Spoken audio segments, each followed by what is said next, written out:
Well, I want to welcome everyone here this morning. I think we have two good programs, and I'm looking forward to both presentations. I want to thank Laura Lampron, Katie Bishop for all the work they did in putting this together. Also, Jon Rheinhardt and John Mooney, and of course our speakers, Mark and Fred. Mark Semeraro is an equity partner at Dakotas, Fitzpatrick, Cole, and Giblin. He joined the firm in 2021 and is a member of the Real Estate Redevelopment, Commercial, and Complex Litigation, Civil Litigation Law Groups. Prior thereto, he was a senior partner and founding member of Kaufman, Semeraro, and Liebman LLP, which has since merged with Dakotas. Mr. Semeraro has almost 30 years of experience in commercial, employment, and personal injury litigation. He regularly represents various individuals and business entities, large-scale real estate developers, and individuals in various litigation matters, and some of the state's largest property owners and managers and real estate developers in litigation, land use application, and redevelopment projects. During the past 11 years, his practice has substantially focused on substantial land use applications, redevelopment projects where he represents both private and public sector clientele, and related litigation. Additionally, he oversees a number of associates in insurance defense matters involving auto negligence, errors and omissions, professional liability, employment liability, toxic tort, civil rights, Title 59, and public entity liability claims, as well as in mass tort, class action, and toxic tort litigation. Prior to joining the firm, he handled several noteworthy matters, including the newsworthy matter in Ray, alleged Mahwah toxic dump site matter that was the subject of the HBO documentary titled Toxic Legacy, in which he was lead defense counsel on behalf of the Borough of Ringwood in a class action lawsuit consisting of over 650 plaintiffs involving allegations of personal injury caused by environmental contamination and carried with it a $1 billion demand. He's also developed a practice niche revolving real estate agencies, brokers, and agents in transactional litigation and administrative matters. He has successfully litigated several high-profile suits involving commercial litigation and employment litigation, including New Jersey law against discrimination, civil rights litigation, environment, and toxic tort litigation, mass tort and class action litigation, and regularly appears in all state and federal courts within New Jersey and in New York's eastern and southern counties. Wow, you've done a lot, Mark. I guess it comes with age.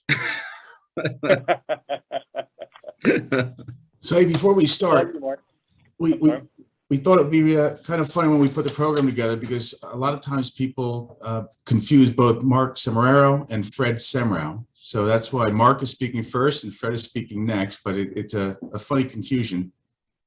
Happens almost every week. It's fun about it. So that's why we thought it'd be kind of funny to put these two together.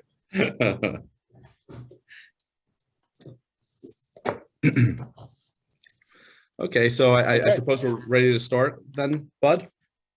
Yeah, you're on. Okay. Well, first I'd like to thank all of you for putting this together and giving me the opportunity to speak. Real estate development and redevelopment is one of my passions, and over the past decade, we and me individually have represented a number of municipalities as redevelopment council and even more private developers and redevelopers throughout the northern and central counties in New Jersey. As a result, have gotten a real significant level of experience in this area. I thought that in order to get into redevelopment per se, that it may make sense to spend a little bit of time just discussing land use in general and how redevelopment could fit in as an option for real estate developers, and why maybe municipalities would also find it attractive a little bit further into the seminar. When we're looking at real estate development,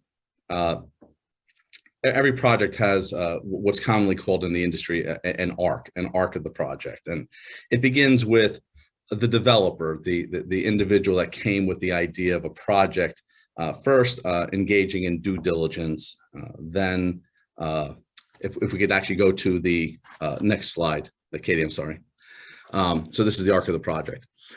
So it begins with due diligence, involves establishing a concept plan and identifying what entitlements may be necessary. Entitlements are commonly referred to as soft costs, and soft costs could become quite significant with respect to the total expenses of project development.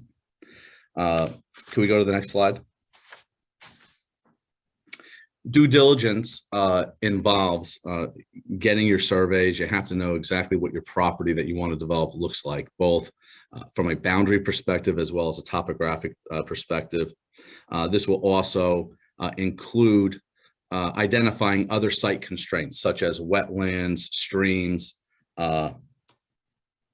septic fields, things of that nature. God forbid, and it happens in New Jersey probably more often than not, some type of contamination site, delineations and demarcations of them. Once you kind of have that information, you'll be able to at least identify what is commonly referred to as the building envelope. Those areas that you could disturb for your vertical construction, for the footprint of the building. And then you have an idea as to what the site can bear so far as development is concerned. You then have to perform your zoning analysis and determine what restrictions are imposed by the municipality and the county, as well as some other state agencies, such as the Highlands Commission or the Pinelands Commission, if you're in the northern or southern counties of the state, to determine what limitations there are with respect to development on this piece of property. Depending what you learn in that process, you're going to eventually, particularly based upon property history, if there was industrial or commercial uses, you're going to want to have some level of environmental analysis. I'm sure that we're all familiar with phase 1, phase 2 analysis. Ultimately, those won't necessarily limit your field of development, but what they will likely do is identify contamination issues that may have to be addressed and have to be put into your pro forma to determine whether or not development is financially viable. Geotechnical analysis for substantial development is always something that has to take place, but if you have questionable soil conditions, you may want to do that sooner than later, because that is something that could substantially affect how a project pencils out. And if you have reason to suspect that there's a problem, you may want to identify that early on, because why fund your thorough investigation, all your diligence, all your approvals, if ultimately the project may not pencil out because of some sort of underground condition with the soils. And obviously the natural resources I had indicated earlier, you will through your surveying process or should have your engineers identify any wetlands or streams on the property, waterways, things that could compress the building envelope. Next, thank you. After you have this, then you could develop your concept plan or your conceptual site plan. At some point in time when you're trying to develop this, your broker, presumably who introduced you to this property, told you already that this site is suitable for what your project is. And then the zoning compliance, which is also part of the due diligence, is something that your attorney would facilitate with you, identify what aspects of the development are as of right and which will require variances. And your attorney could identify, how heavy of a lift those variances are. No one's able to predict things with absolute certainty, but presumably your attorney is somewhat familiar with the municipalities that you're that he works in and that you're retaining him to work in, and familiar enough with the law to give you some sort of reasonable idea as to whether or not it's going to be a difficult variance to achieve or not. Next slide. Depending on the municipality and depending on the nature of the application, you may have an opportunity to sit down with some of the municipality's professionals, bounce off your concept plans and get feedback as to what they may find distasteful or what they may like. Depending on how amenable the municipality is, you could actually have multiple meetings with the professionals and walk through the process. Typically, this process that's outlined on this slide is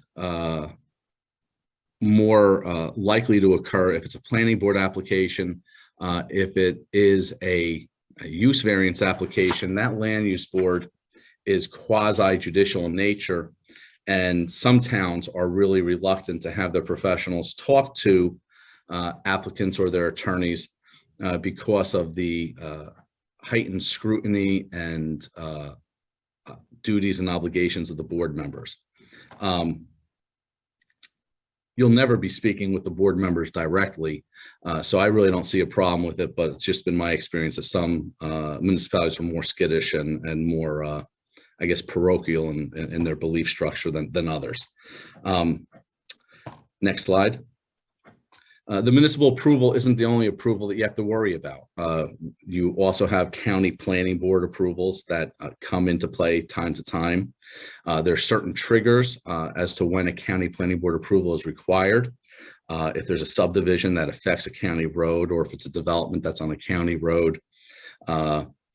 Typically, developments that affect the county drainage system or county road system need their approval, or they may give you a letter of disinterest saying that they have no interest in your application, and that's sufficient. That's a form of approval in and of itself. Also, certain applications of a certain magnitude also trigger county approval. There are a number of soil conservation districts throughout the state, and when you're dealing with a project that will disturb more than 5,000 square feet of soil, you need their approval. It typically isn't a very significant approval, and it's usually something that's done almost through the mail with by your engineer, not even your attorney. Usually I don't get involved in that at all. Obviously, we all have heard of the DEP. The DEP gets involved on a number of different degrees, and I had indicated the main ones here. And this is absent contamination, obviously. This is just for a typical development. If you're in a flood hazard area, if it's waterfront development, if there are any sort of wetlands, if your project's going to require an expansion of the sanitary sewer system, if anything along those lines, the DEP would have to get involved in. Also, if it's on a state highway, NJDOT approval will be necessary. And as I had indicated earlier, if it's something in the northern counties, if it's an application in the northern counties like Sussex, sections of Bergen, sections of Morris, you may have the Highlands Commission, it may be regulated by the Highlands Commission, and you may need their permit and approval.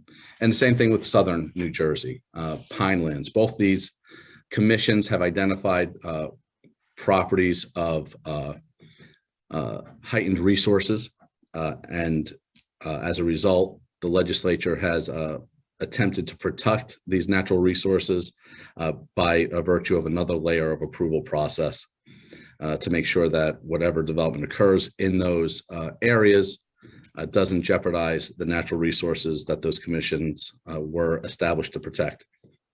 And Mark, I don't know if nobody's ever gone through this. This is probably the most frustrating part of the entire process, because it's a hurry up and wait. You send everything down and it just stalls forever, especially during the pandemic.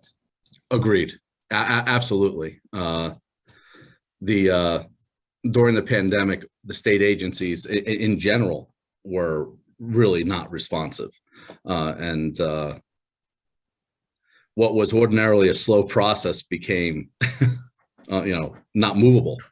We've had matters with the DEP now that haven't been addressed 7-8 months.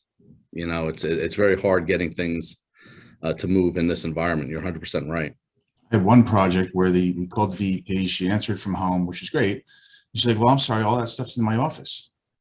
Okay, but you're calling us now. Why don't you have it at home? She's Right. like, well, when I go in next week, I'll go get the plans. Mm-hmm. And that's if she remembers. So we resubmitted in PDF so that they could review the plans electronically. Yeah, that's what you have to do. And then the issue is whether or not they have the technology to open it, right? Especially when you're doing blueprints, because they don't really work well on like a 12-inch screen. They don't.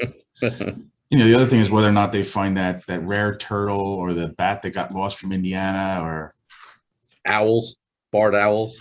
Yep. Absolutely. Yeah. The endangered species audits are always, I haven't had to deal with one of them during the pandemic though. That would have been a heightened level of frustration, I believe. That was bad enough without it. Now this brings us to the redevelopment option.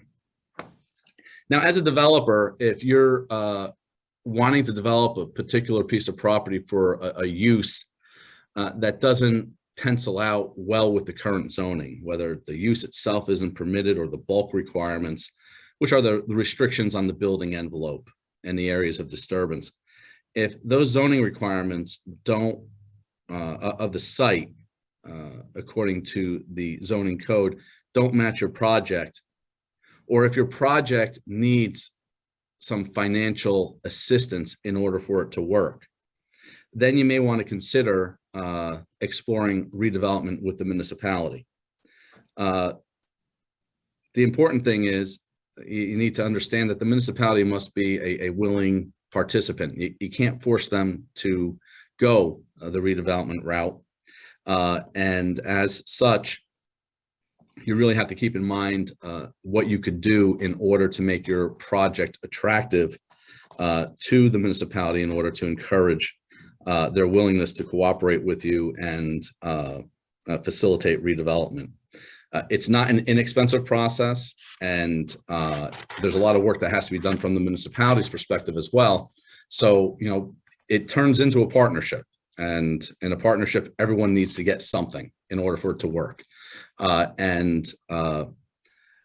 As I had indicated at the beginning of the seminar, I represent both municipalities, counties too, actually, as well as private developers. And I've seen both sides negotiate, and I've seen the benefits that could be achieved by both sides. And that's what really makes this area of law so exciting, because at the end of the day, and as I'll explain a little bit further, you'll see that we typically are doing redevelopment on challenged sites, and we're really turning something that was underutilized and possibly an eyesore into something really great that turns into a vibrant community or property that yields tremendous ratables and income for municipalities, and obviously makes money for the developers as well.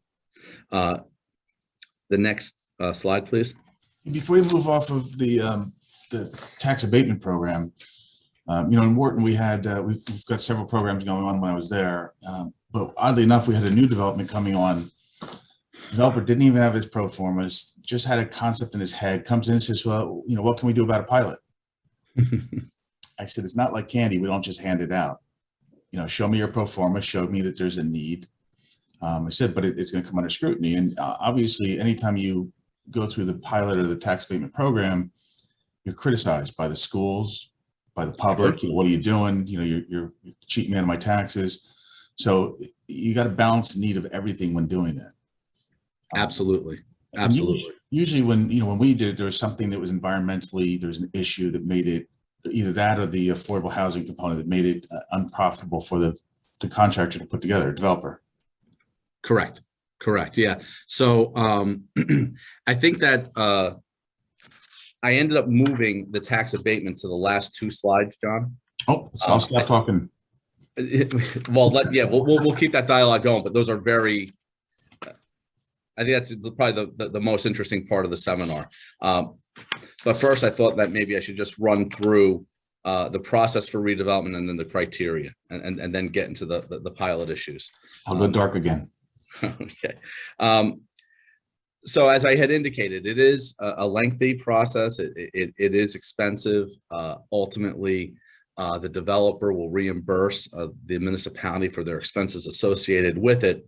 So you really have to make sure that it's a project that's going to be substantial enough to pencil out for the developer to make this investment. It starts with having the property investigated as to whether or not it should be declared as an area in need of redevelopment. And I'll discuss the 8 criteria that are statutorily imposed that you must fall within in order for the property to be identified as an area in need of redevelopment. There's a planning board is supposed to order an investigation, and in that investigation, they will be making a map of the area that's proposed for redevelopment. The planning board will hold a public hearing on this process, and then ultimately will issue a report recommending for or against declaring the area in need of redevelopment. Next page, please. Ultimately, the governing body, the council, will adopt a resolution, hopefully determining that an area or part of it is in need of redevelopment. And then the next step would be preparation and adoption of a redevelopment plan. The redevelopment plan will ultimately be established by experts hired by the governing body or the council, or the governing body and council could direct the planning board to do so. And then once that plan is adopted, it either will supersede or create an overlay zone that will either permit some of the zoning that was in place to continue or completely replace it. Redevelopment at this point in time, well, actually at the time of investigation, there are 2 options available. One is for a condemnation-oriented redevelopment, and the other is without condemnation. I think that we've all read newspaper articles of the public outrage when condemnation redevelopment is explored. And by and large, municipalities really are reluctant to proceed with condemnation-oriented redevelopment, but it still does happen. Next slide, please. The criteria that an area must satisfy in order to be declared an area in need of redevelopment are set forth in statute, as I had indicated. They only have to satisfy one of them, but there are 8. Generally speaking, number 1, the buildings would have to be substandard, unsafe, unsanitary, dilapidated, obsolete, or lacking light, air, and space. Discontinued use of the building. This is number 2, discontinued use of the buildings that were previously used for commercial, retail, shopping malls, office parks, manufacturing, or industrial. This was a new addition, and this addition kind of was developed by the legislature in light of market changes. And when I say market changes, I'm talking about the online commerce and the .com booms. As we know, we have seen a compression in the retail stores. Many retail chains have gone out of business. There are a lot of vacancies. With telecommuting, a lot of office parks and office buildings have substantial vacancies as well. So this new addition to the criteria was established by the legislature to take care of and encourage the repurposing and redevelopment of these sites. Retail shopping malls, the Monmouth County Mall, for example, is now going to be a thing of the past in short order. And while this isn't a criteria-based sidebar, I want to do a sidebar rather. While this isn't criteria-based, I think that it does dovetail to the change in market trends. Historically speaking, I think that if you look back the last 40 years, with the exception of the last 10. Traditional planning always was, you want to put your retail on a highway. You want to put your office buildings at busy intersections within the municipalities. Your expensive housing was put on hills and mountainsides, and your lower end housing was put into valleys. But because of these market trends, things have changed. The market demand now is, since people aren't necessarily, or many of them aren't commuting to work, and since there aren't many retail centers that are self-sufficient, the mixed use or more urban model of planning is something that has taken hold over the last 10 years. That's why we're seeing market demand and real estate prices go through the roof in towns like Montclair, where you end up having this live, work, play environment that typically is like within walking distance of people. And that's where the market demand is. That is also why this criteria for number 2 exists, because you're going to see big regional shopping centers now, if not torn down, at least repurposed substantially, where they're going to have an office component on board, probably medical offices on board, and substantial residential units on board in this mixed use environment. So this criteria was very helpful to get that done, and it will really facilitate redevelopment on some very challenging ratables for municipalities. Number 3, next slide, please. This criteria applies to municipal owned property that has remained vacant due to its remoteness, location, or lack of access. Number 4 is that the property simply is blighted. It's deemed to be detrimental to the health, safety of the public. Now, redevelopment historically, going back again, probably 5 to 10 years ago, had a bit of a stigma attached to it, because the status, actually 10 years ago, because I think the law changed in 2012. The common perception of redevelopment was that for you to redevelop, the property had to be blighted. And a lot of municipalities were too prideful to admit that they had blighted property within their boundaries.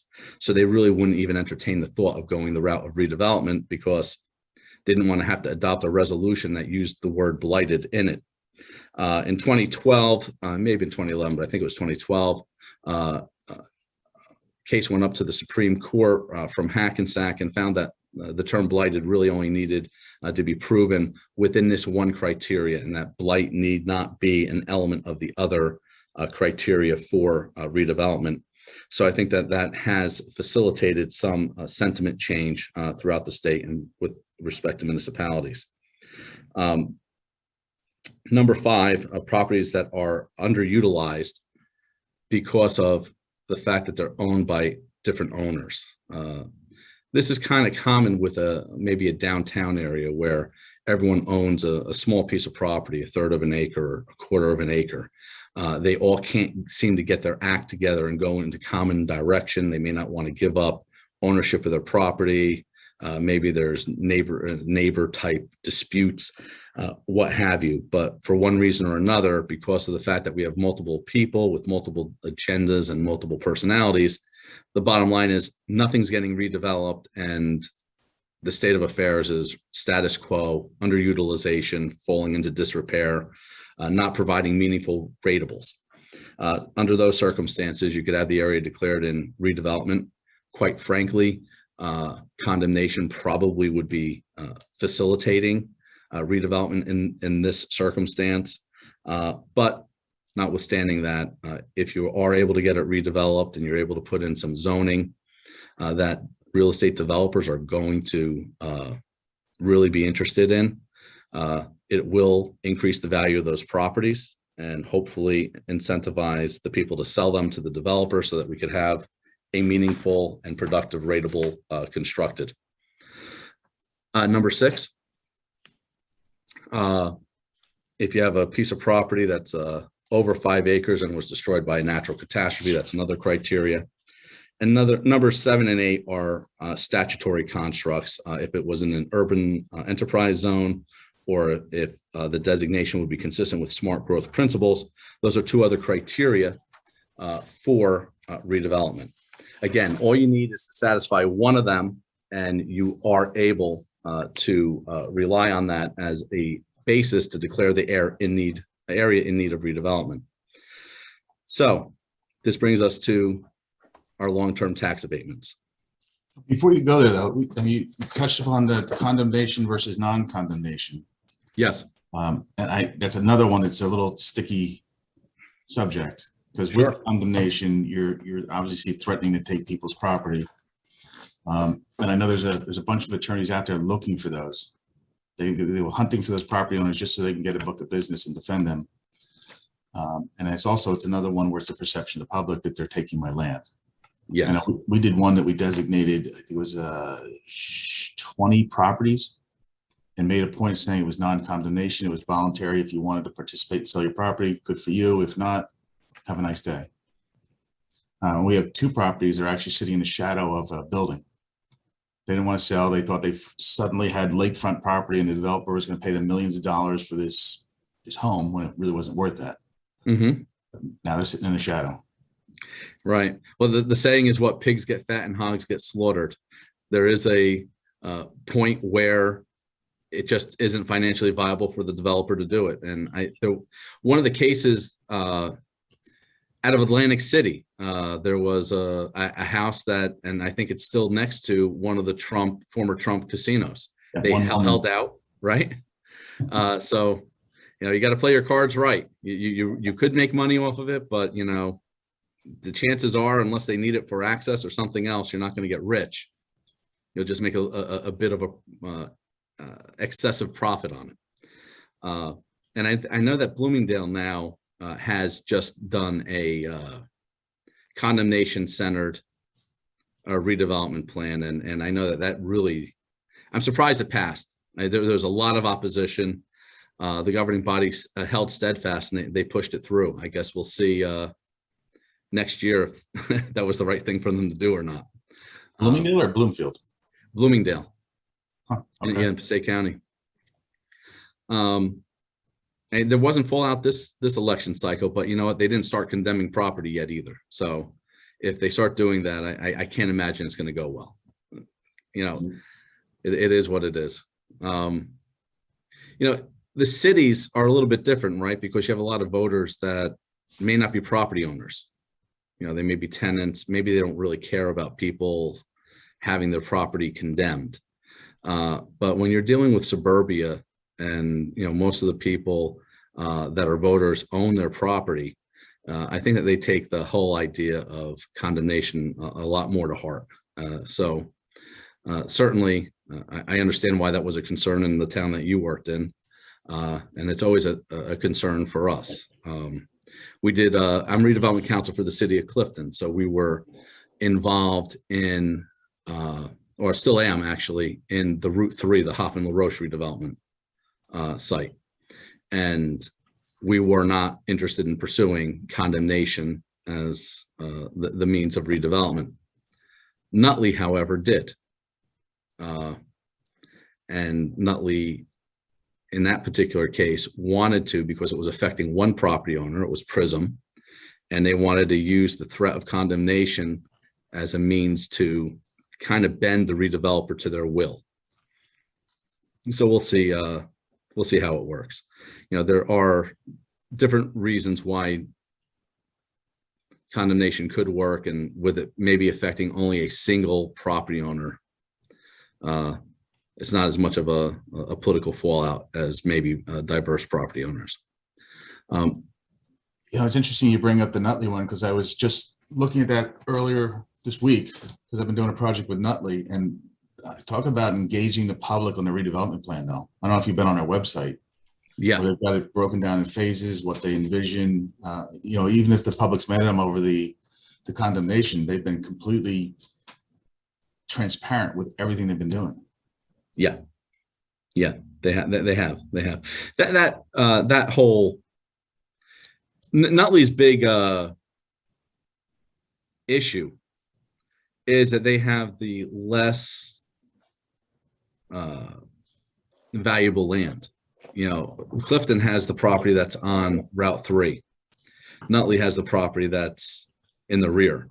And Nutley has been, quite frankly, I mean, you have to applaud them for their effort. They have been doing everything that they can in order to hit pressure points, I guess, both with respect to the city of Clifton, who's my client, and a developer, in order to try to negotiate a plan that gives them more lucrative ratables than what they ultimately are likely to be saddled with. So they're trying. I certainly got to give them an A for effort. So with respect to long-term tax abatements, I think that all of us on the seminar have heard the term pilot. It means payment in lieu of taxes. And long-term tax abatements are available for redevelopment projects. Long-term tax abatements are nothing that can be forced upon a municipality. They have to be a willing participant. And as John had alluded to previously, they can be very financially rewarding, not only for the developer, but for the municipality. At the beginning of the seminar, I had indicated that redevelopment is a partnership between the redeveloper and the municipality. That's not only true with respect to at least establishing a mutually acceptable and favorable zoning scheme, but it also extends into tax abatements. Now, tax abatements could be up to a term of 30 years. There is a short-term tax abatement statute, which I don't have summarized here, that applies to areas in need of rehabilitation, which is a less drastic form of redevelopment. Rehabilitation is when you're doing just that. You're rehabilitating structures as opposed to tearing them down and creating new ones. And there's a short-term tax abatement for that for a period of 5 years. Tax abatements, the long-term tax abatement applies to the taxes that would otherwise apply to the new improvements, what's considered the vertical improvements on a site. However, the land is still continued to be traditionally taxed. If you think of your taxes as a pie chart, historically speaking, give or take a few percentage points, 50% goes to the Board of Ed, 25% goes to the county, and 25% go to the municipality. However, under a pilot, 5% of the pilot goes to the county, 95% goes to the town or the municipality, and 0 goes to the Board of Ed.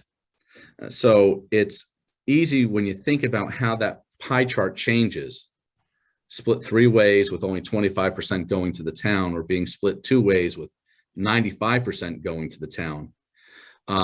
You could quickly understand how a discount on taxes or the payment in lieu of taxes still could inure to the benefit of a municipality, because now instead of getting 25% of the gross number, they're getting 95% of the gross number.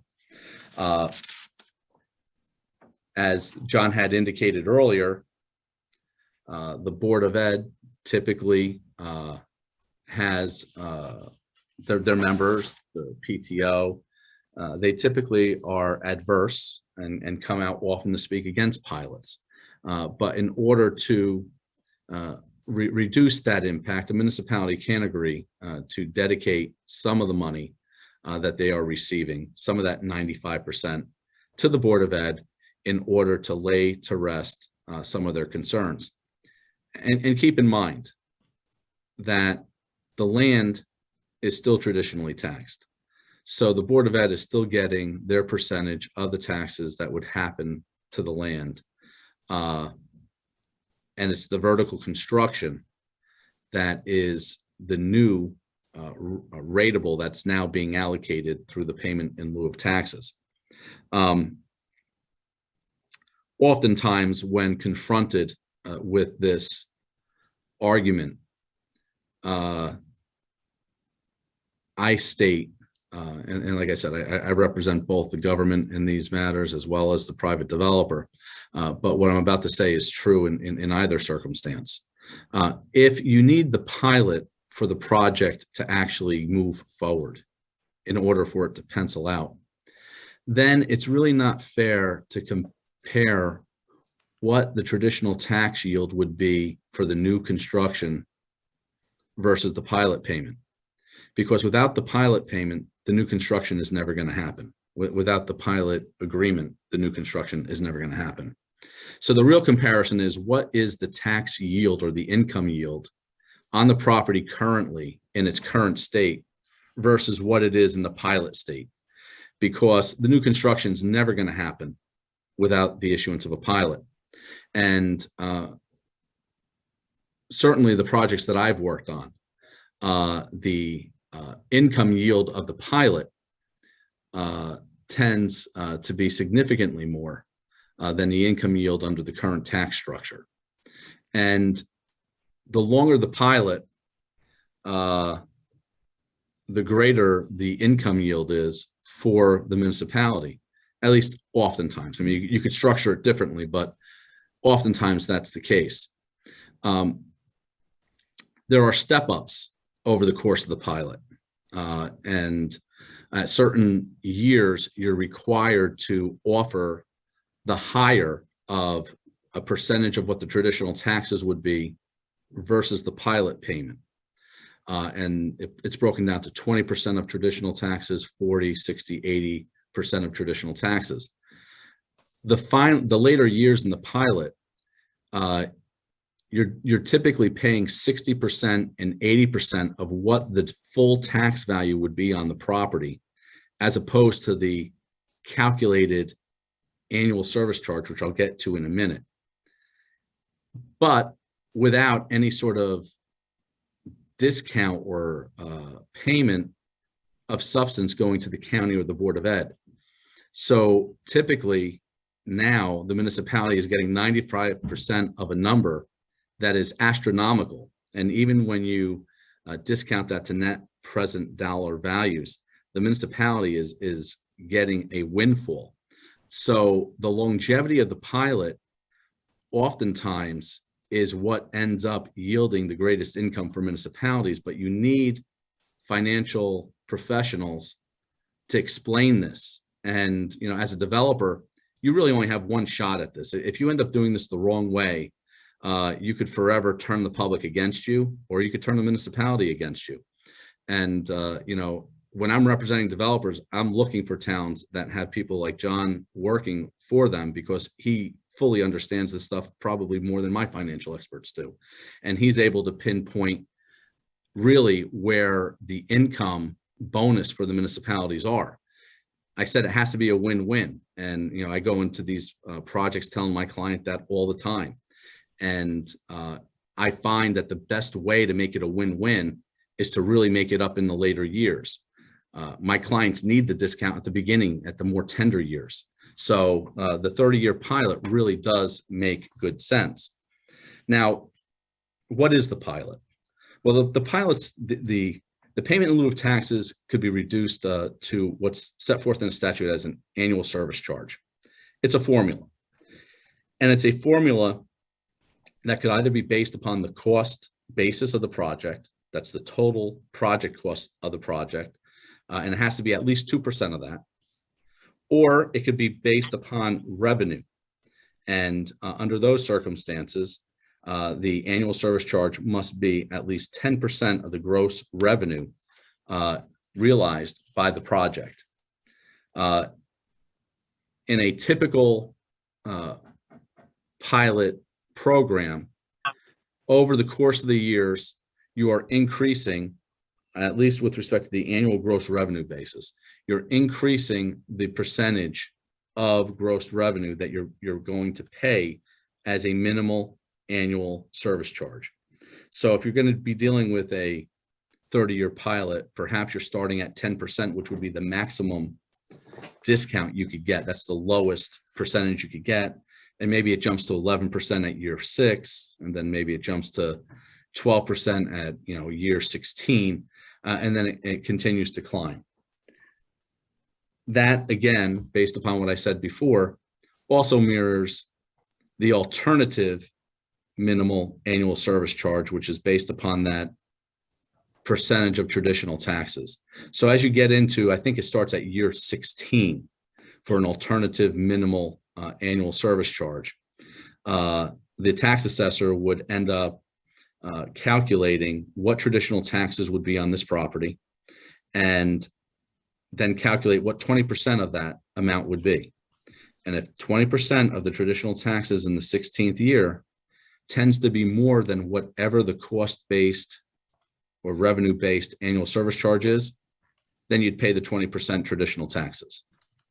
Another 5 years, it's the same analysis, but based upon 40%, and then 60%, and then 80%. So typically, and I'd be curious to see what John's experience is, but typically with me, my experience has shown that once you get to the 60% alternative minimal annual service charge, that's when you start paying the traditional tax formula as opposed to the cost or revenue-based formula.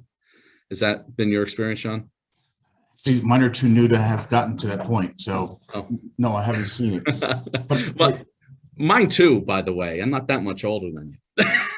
but you have your pro forma, right? And it's all based upon projections.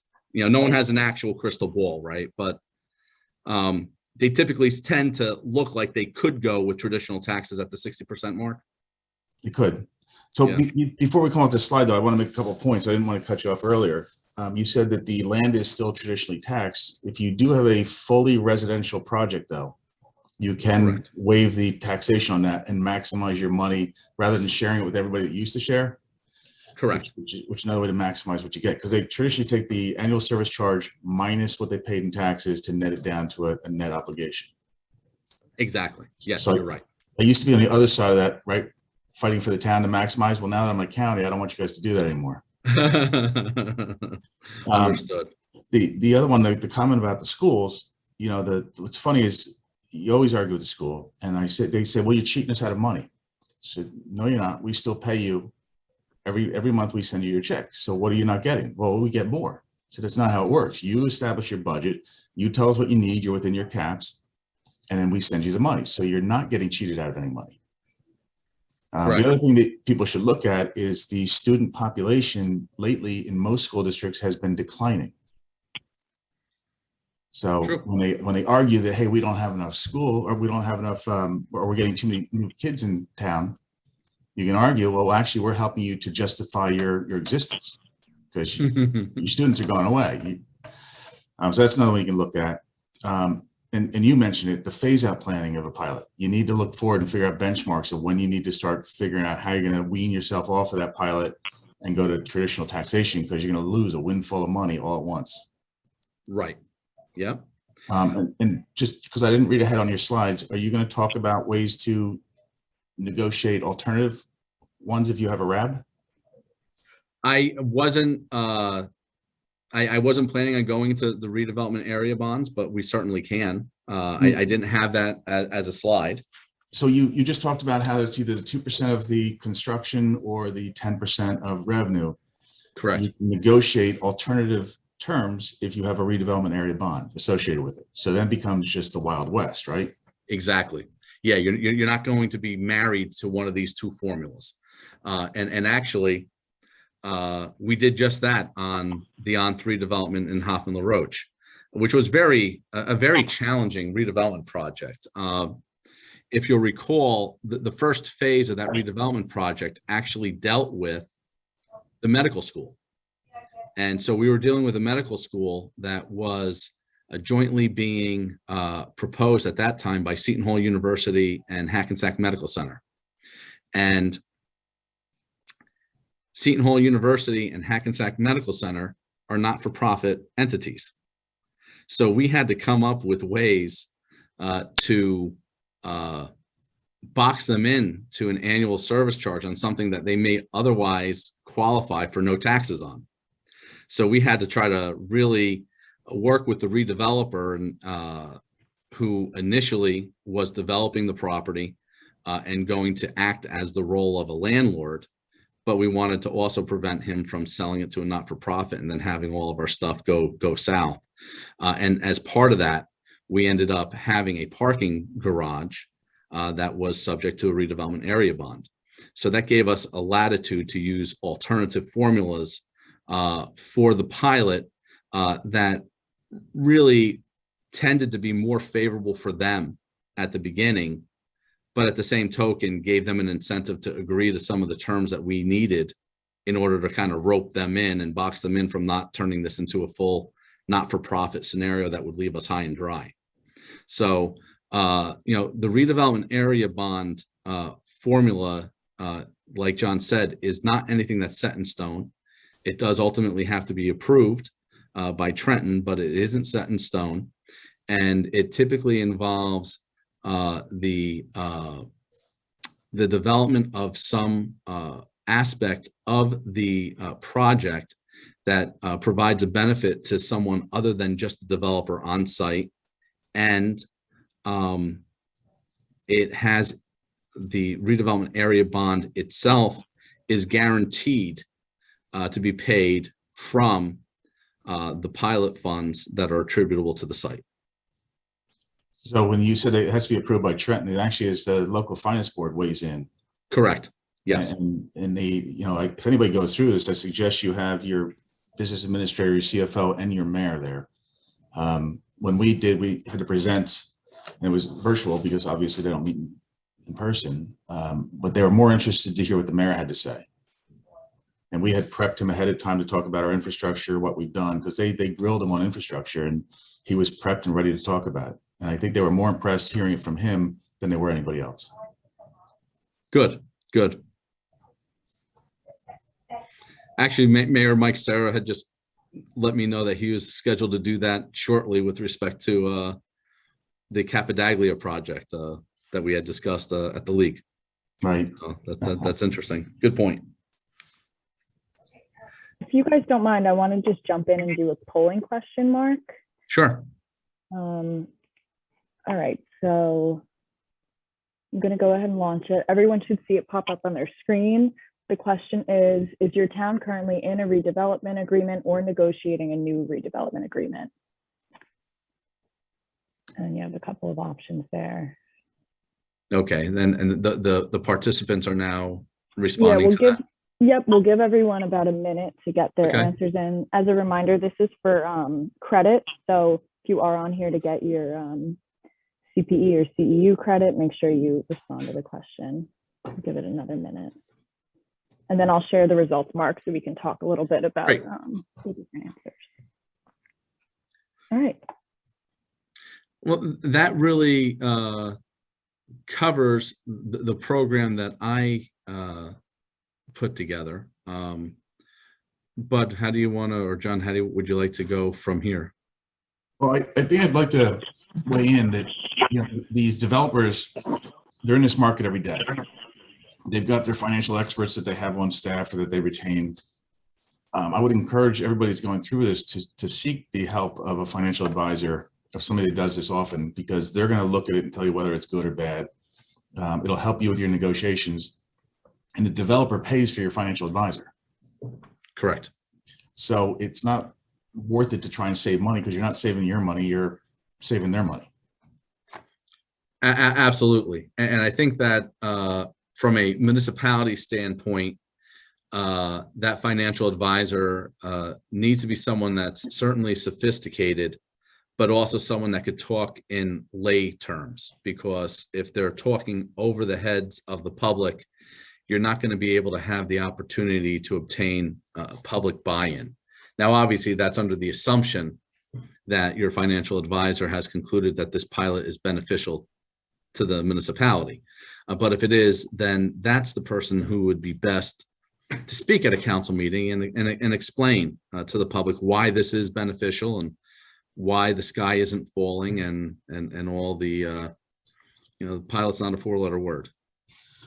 On the last one that we did, I wasn't thrilled with the payment terms. I think we could have gotten more out of it. The governing body was of the opinion that they wanted a loss leader. Let's start this one, let it go so they don't get as much, but it encouraged the redevelopment of downtown. Project's phenomenal, but I still think we could have got more out. Plus, the affordable component made it unprofitable for them. I mean, for anybody that deals with it, the affordable units essentially net to a zero value, Yes, right? Because they're not making any money on it, but it costs them amount to construct them. They're absolutely. supposed to be inclusionary, so they can't make them different from everybody else. Hmm. And another way to go about that is we had a couple that did off-site development of the affordable, and they did this in the form of group homes. So they get what, 2-for-1 credit, Correct. Yeah, up to a 25% bonus. right? 25% cap, not bonus. Right. So, and again, having those professionals that understand how to negotiate and manipulate those numbers is really to your benefit. Absolutely. Hackensack is going through a renaissance that really is like second to none. I commend and applaud the administration down there because they have moved their rehabilitation plan, which consists of like 161 acres, I believe, with a bunch of interim redevelopment plans for different sites. And I had the pleasure of representing one of the developers, and I think it was the very first Catalyst redevelopment plan down there. It was a 14-story high-rise with 370 something units, and they gave us the maximum pilot. They gave us a 10%. There was some escalation, but it was very generous, and it was a 30-year pilot. But they did that, John, for the same reason that you did what you did in Wharton. It was the first of its kind. They wanted to get the ball rolling, and I think even that evening, there was another pilot that was 5 years less than mine and started with 2% more. So we were fortunate that we got we were the incentivizing project. Is that the project I see from my window over there on River Street? No, it's on Mercer and Maine. Okay. Mercer and Maine. Two huge projects I stare at my window. Yes, yeah, that's the one. That's the one that's a little bit closer. I think they're done with all the piles, so you don't have the pleasure of driving the piles in. Hey, Mark, Yes. if a town was approached by a redeveloper and the town came to you for advice, what steps would you advise them to take, and what professionals should they engage, and who in town government should be involved? Okay. Certainly the engineer and a planner. You want the engineer to be involved because you want to know whether or not the site has the infrastructure capabilities to sustain the development that they're hoping to achieve. And then you want your planner to weigh in on whether or not it's something that would fit in the town well, and ultimately not create any sort of displacements. You know, when you're doing redevelopment, I think it's incumbent upon you to make sure that you're not going to be creating some conditions off-site that are really detrimental to the health of the municipality. A lot of, like Nutley, for example, was very much concerned with the prospects of retail on that Hoffman LaRoche site and its impact on their retail downtown. So they needed to have a planner get involved and kind of come up with a hybrid plan from what the redeveloper was originally seeking to something that kind of suited their needs. So redevelopment essentially is zoning, and there's no one that's more suited to weigh in on zoning concerns than your planner. And there are planners that really specialize in redevelopment, and particularly if it's a mixed use kind of redevelopment, like the Hoffman LaRoche site is really, that's going to be a very beautiful redevelopment site when it's done. It's almost going to be like a city within a city, and it's going to be very modern. And not every planner has the experience to do that, so you have to shop around. But yes, a planner and an engineer who you really want to start with. Okay. What other officials in town government should be involved in, and what kind of role would they take? Whether it's, I don't know, a tax collector, a finance officer, an administrator, or manager? Well, I mean, A lot of municipalities have established redevelopment agencies. In the city of Hackensack, for example, the redevelopment agency is actually the governing body, but they have a redevelopment committee. And the redevelopment committee in Hackensack, one of Hackensack's overall concerns was parking. So one of the people on that redevelopment committee is Al Dibbs, who is in charge of, he runs the municipal parking. So he's on it, the mayor's on it, the deputy mayor's on it. Fran Reiner, who's a excellent planner, and he was their redevelopment planner, is on it. As you get a little bit further along, and at the very beginning, you don't really have to have your finance person there because you're not sure if it's going to be a pilot-centered program yet. But as soon as people start talking about pilots, then obviously you need your financial advisor involved sooner than later. So I think each town is a little bit different. Yep. To answer that question, Bud. You know, I know in Wharton, when we would do it, initially it would be the mayor and myself meeting with the developer to pitch an idea. And, you know, right away, you know whether it's going to fit your town or not for the most part. And you can say, you know, give them your input. And then after that, we would have them come back and present to a larger group. We'd have the planner start to look at it. We'd ask the engineer to start working with their people to figure out what they needed. And it was more of like an impact review, but low key. And then when we got even closer, we would have them come to a council meeting and present their idea to them. We did one, it was a joint council and planning board. Just so that they didn't have to keep coming back. We want to make it efficient and get everybody's input into the project. That's interesting. So I hate to use the word transparent, it wasn't, but it was more inclusive of making sure that everybody had buy-in from the beginning, they understood it. And then we heard the comments, positive and negative at that point. You know, the first one out is, hey, more kids in the school. We already answered that one. Our population in the school is declining, so that was good. You know, the other one is, hey, it's too big, because in Wharton, the highest thing we have there is, well, actually we have higher, but in the center of town was 4 stories. There had already been one approved. They were fighting this other one that's gonna be 4 stories, but it already fits. There's already a justification for having it there. But again, it was the inclusiveness of everybody in that decision-making process and not trying to surprise somebody. It's nice. Yeah, I mean, a number of my clients are smaller, right? They're not a Newark or Jersey City or something large, right? If they have a redevelopment project going, it's probably the first one that they've had, and they're looking for a lot of hand-holding to help them get through it. Yes. Yep. I had a small one in North Haledon, and that was the first redevelopment site that they had. And they were so, you'll get a kick out of this, but it was so new to them that I think that the municipal professionals and the escrows cost my client more than I did. Wow. Because my client wasn't happy.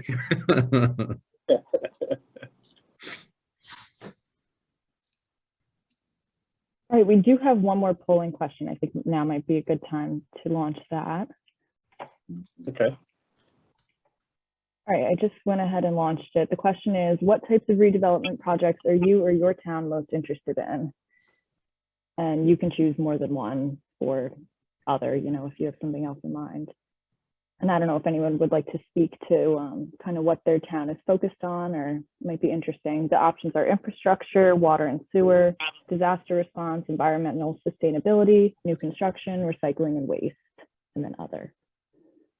I'll let everyone get their responses in. Okay. I don't know if there's another project that's coming in the future in Wharton, and they warned us that they were coming. And we know where it's situated. We just had that brand new county road that was built in Wharton that connects Main Street to Dewey Avenue, and they needed to get water and sewer. So they prepped ahead of time to make sure that there were stub-ins for the water and sewer, so they didn't have to cross that brand new county road and disrupt it. So, you know, sometimes the advanced planning helps you out as well.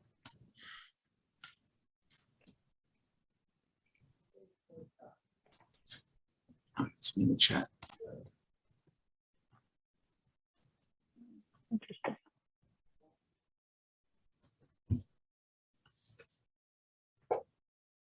No, actually, Mark, we have a question from the in the chat. says, can you do a tax lien on a pilot? I think the enforcement on a pilot, It's the financial agreement remedies. yes. So Yeah. the answer is, like, it depends on what's in your agreement. Correct.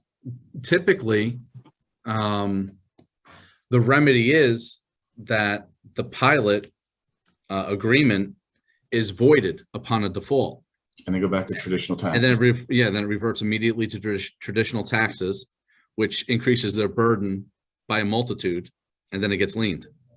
So yes, reverts back. Yeah, eventually it will, but not as the first level of remedy. Well, I think the other thing that people need to be cognizant of is the, tracking it. You have to maintain it. You can't just set the pilot and let it run. You need to get the audit reports. You need to make sure that they're complying with their financial agreement. That's exactly true, and that's actually a very important component of it. So every year, there is, at the end of the year, there's an audit, and this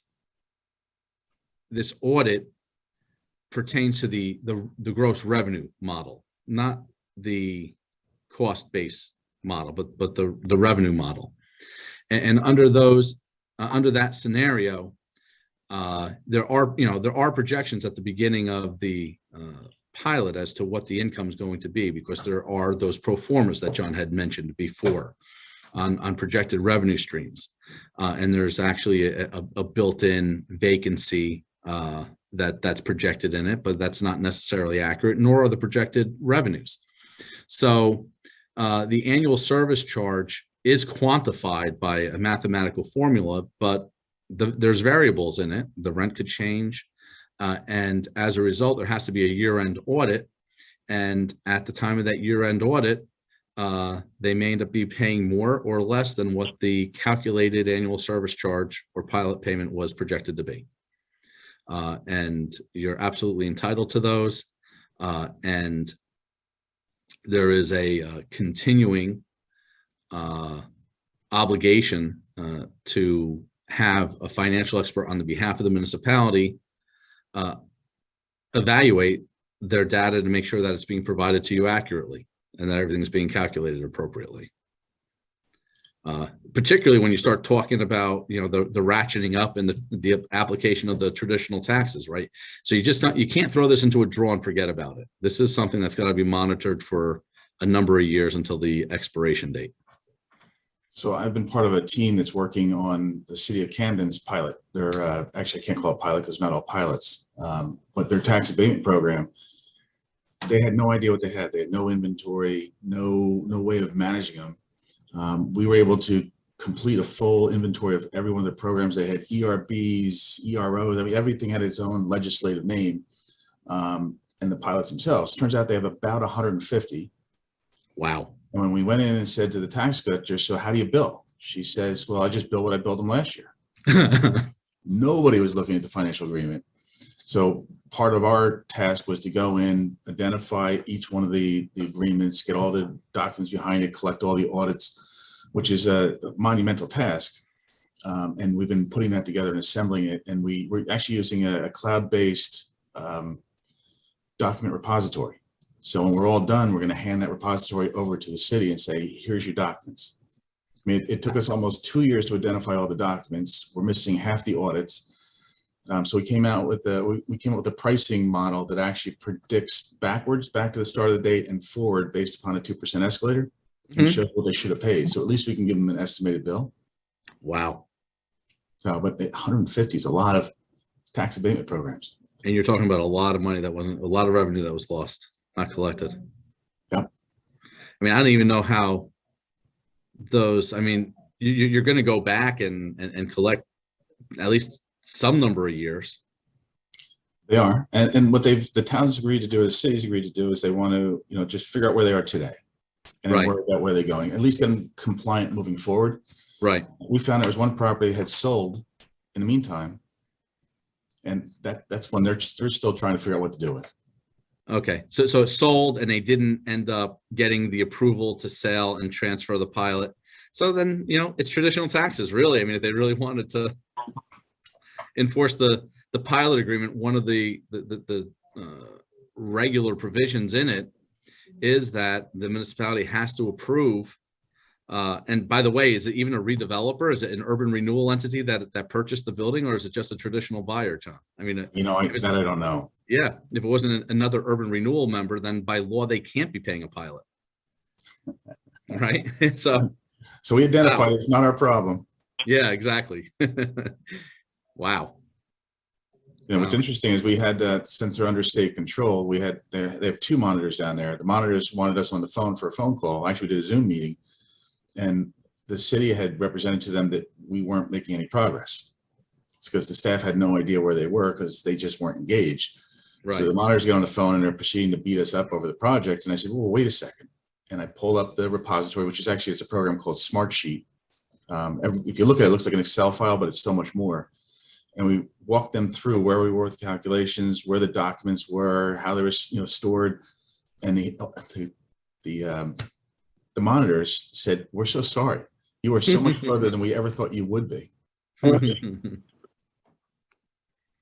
So I was actually on the phone with the new city manager yesterday and told him as soon as he gets set up that we'll go over the project with him so we can get up to speed. Yeah, that's. So, Mark, you had mentioned that, the pilot could be in default and then it goes back to regular taxation. Would that mean that the school gets its normal share, the county gets its normal share, and so does the town? Correct. So it's kind of a disincentive on both, right? It's a disincentive to the town as well as the pilot. If the pilot was structured in a mutually beneficial way at the beginning, yes, you're right. If the projections that the pilot was predicated upon were wrong, it could be beneficial more to one side than the other. But if everything was done right, you're right. Then people, both sides, would be losing some of the benefit that they had previously negotiated and bargained for. Yep. So it might be to the town's benefit to try and work it out instead of having them go into default, possibly. Absolutely, and I think that that's probably in large part what Camden's weighing in at this point now too. That you are able to renegotiate. So even with Camden owing some, being owed some past money, they could restructure, the pilot agreement. The problem that they have is though there's the longevity of the pilot. If you have to try to recapture something, you still have to do it within the same time horizon, assuming it's a maximum pilot. You can't go beyond 30 years. The payments are a 30-year span. The longevity of the pilot agreement itself could be 35 years, assuming that, they're giving you like 5 years to develop the site and get it leased up, but the payment period can't be longer than 30 years. I assume that if some of those pilots that John was talking about were 20, 25 years, that a revised pilot agreement could extend it to 30 years to try to recover and recapture some of the money that they may have lost. But they've got a whole slew of different ones. Like I said, it depends on what legislation was there at the time, and some was specifically crafted for the city so they could do it, develop their waterfront. Yeah. Interesting.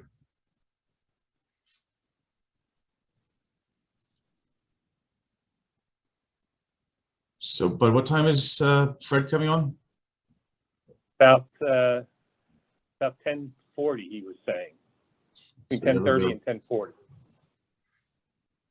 Okay, I sent him a text just to see if he's ready early. Okay. Okay. No other questions? I don't see any. Was there anything in those 2 polling questions that you guys wanted to talk about? I can reshare the results. The second one might be interesting. It looks like most people in their towns were thinking about new construction. That seems like at least the biggest one of the options. Can you guys all see the results? Yeah, okay. I don't know if that's worth discussing any of it. I'll be honest, the projects that we had in Wharton where they knocked down half the center of town and rebuilt it, I was thrilled about. But the longtime residents were pissed off about it because they're saying, what are you doing to our town? This is what we're used to. But, you know, they were old stock buildings. The space was obviously old stock, is not modern, didn't fit the new retail needs. And, you know, there was no incentive for somebody to come in and attract them in. And, you know, when we approved the higher density in the center of town, our thought process was to increase the residential density that's in the center of town to drive the need for more retail in town, right? Because they've got a captive customer base. And honestly, we did not a referendum. We did public outreach. We did public hearings to talk to the town about what they thought was good in town, what was bad in town. It was a SWOT plan is what we did. And we engaged the residents, the businesses, and, you know, a lot of other people, including the planning board members. And that was one of the ones we did jointly to talk about it. And one of the things that came out is people said that they wanted the center of town to get built up. They wanted to see it revitalized. So when somebody came in with this concept, we said, here you go. It was perfect fit. So at one point it was one resident was beating us up by email and said, this is the most untransparent, back smoke-filled room decision that was ever made. At which point we copied all the public hearings, all of the feedback we got. We did an online survey and all the minutes from the planning board and the governing body and emailed it to them. We got a very nice apology, which almost never happens. But the redevelopment was driven by the request from the residents in those strategic planning sessions. That's, you know, that sounds like a very well thought out way to approach it for sure. And it sounds like a very rational resident, because sometimes I have proven things similarly and still didn't get an apology. That's funny. So, John, some of my clients had questioned, how do they bill this, right? One of my clients is the first time they've ever had a redevelopment agreement. They have a number of utilities, and this person was also, besides being the CFO, is the tax collector and the utility collector too. So they were wondering, you know, how do they go about billing this? You know, is Bill Home on here? Because Bill Home has got one of the worst arrangements I think I've ever seen. They did, and Mark, you might be able to explain this because I don't think it's exactly how it's formed, but they did a pilot on individual properties as a development, and he has 300 and some odd sub agreements, all tied to a master agreement on residential properties. Yeah, that was my reaction too. What type of residential properties? Multi-tenanted properties, or? I think it was age restricted. But multiple units on each property, not just single units. I think it was single units. They designated the entire property with a master agreement and then did sub agreements. So part of the problem that I see right off the bat is only an urban renewal entity could pay for a pilot. So an ultimate end user, I don't know an exception to this. But are you suggesting that the residents themselves were making a pilot on their own? Sure. I have no idea how that was done. I'd have to research that. So I'm working with another town now that has a huge property that Toll Brothers wanted to buy as a redevelopment. The infrastructure needs to make this happen, as well as a bunch of other projects in town, were upwards of around $30 million in infrastructure upgrades. And what they were going to do is Toll was going to do a redevelopment agreement for this as a pilot, but it was going to mirror the actual tax. And then when they subdivide all the properties, each property owner was going to be stuck with following that tax abatement program as a subset. So they did that. So the town really got a windfall, and they locked in the property owner. They didn't give the property owner the ability to terminate the agreement early. Well, anybody can terminate. So yes, that was the risk, that they went to traditional tax, but in theory, they're paying a little bit less because they're paying the tax locked in at that time. Right. Yeah. So the escalation over time is going to benefit them. The only way that, you know, I haven't had to do anything like that, but I could see if you end up coming up with a scenario where an association, an urban renewal association, owns all of the dirt, and maybe somehow the individual owners are like a co-op and they're almost paying like a rent to the association. Maybe that's how it could work. I mean, obviously, obviously it was done. It was done creatively. It isn't the cookie cutter. So we have one of the attendees just said, we have one like that where the building has 100 units in it. They are owner occupied, not the redeveloper owning the property and renting the units. So each unit pays its own pilot. The pilot agreement is 80% of the traditional tax.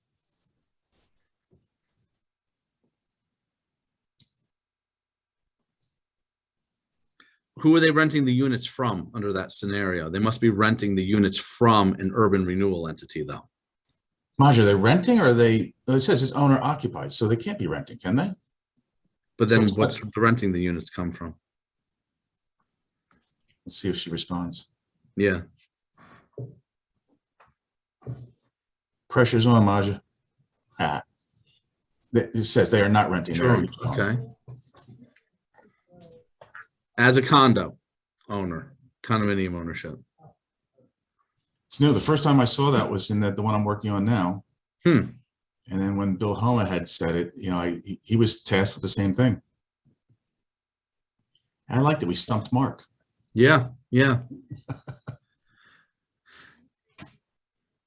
I mean, you have to be an urban renewal entity to be entitled to a pilot. So I don't know how they circumvented that.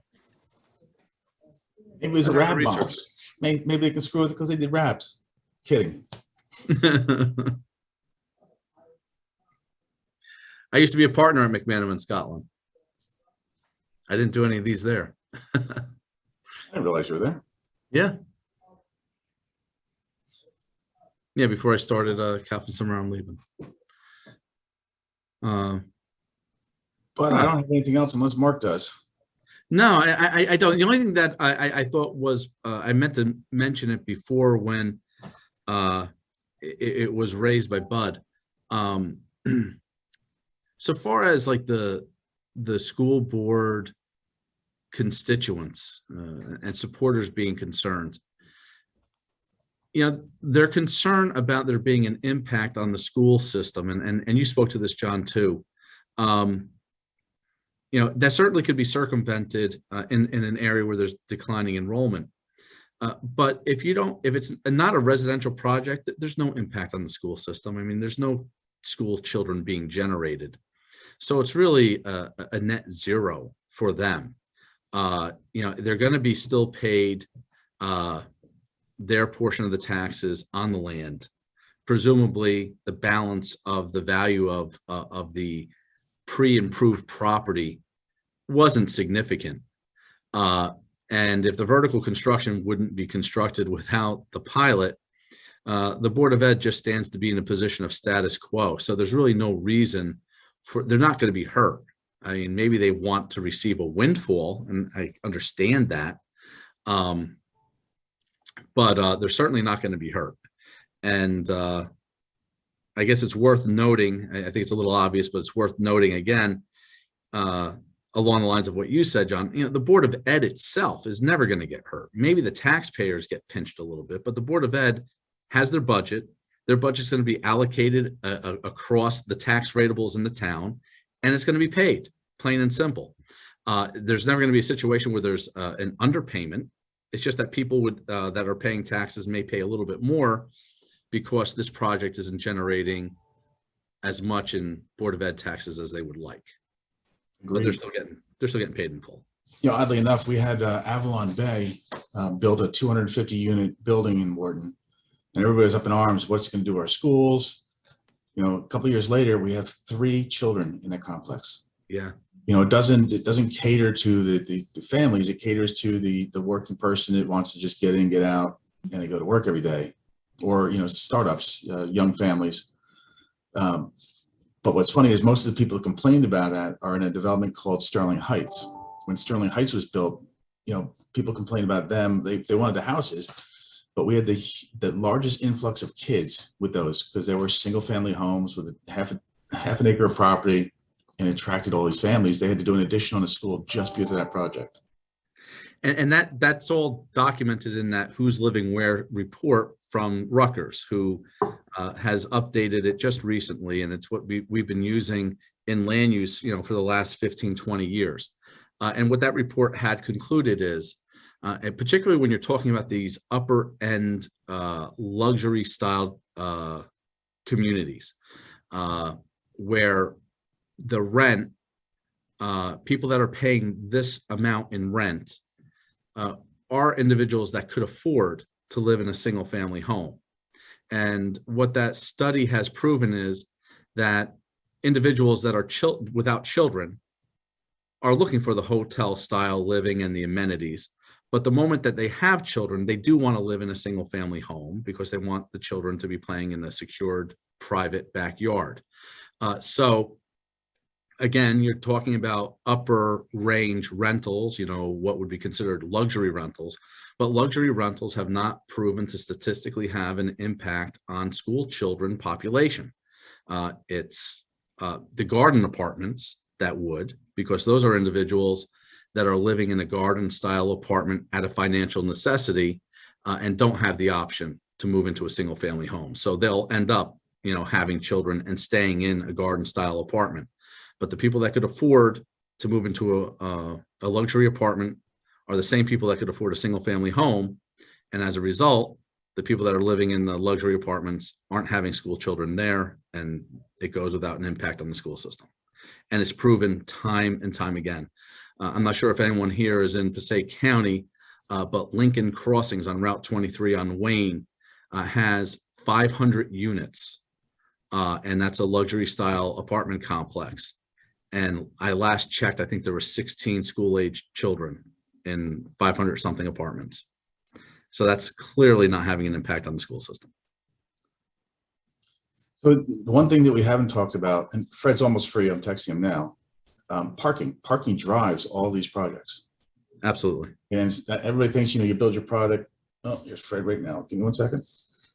Hey, Fred. Hey, John. It's all right. Everybody's listening to me talk to you now on the webinar. I'm at work. Are you joining us?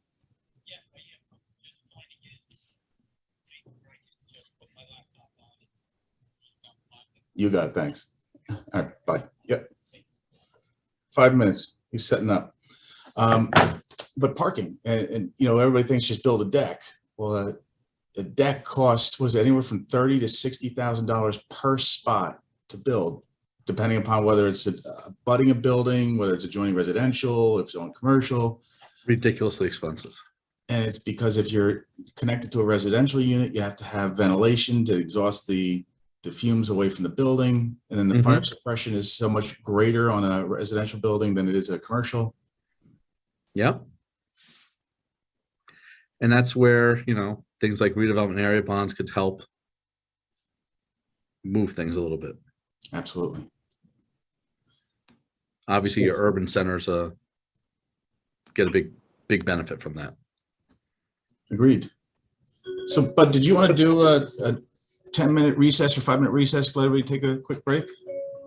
Yeah, let Fred get set up and then we'll bring him in. Sounds great. Okay. Well, it's been my pleasure.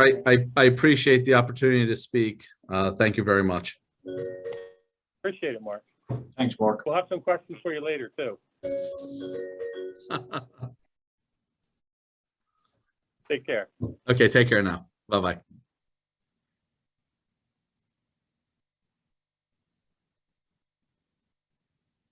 All right, bud. So we're going to get back on around 12. I'm sorry, 10:45? Yeah. Okay. Sounds good. Yeah, I'm going to get a cup of coffee. All right.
see Fred has joined us.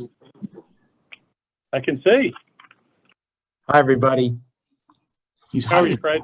Where is he? Oh, there he is. Can you see me okay? Now I can see you. Okay. How was your meeting? It was good. This is all your fault because you established the legal review committee. It was my gift to John Dorsey. So you put the appropriate controls in place. So I was just exercising that it was being exercised on an annual basis before the March Joint Insurance Fund. So my apologies. So should I ask if Mark Semeraro is still on the list? He is. He is. Good to know. So. All right. Trying to see. We ready to get started? We are. If perhaps you could put that up on the screen, my my presentation, or else I can, and then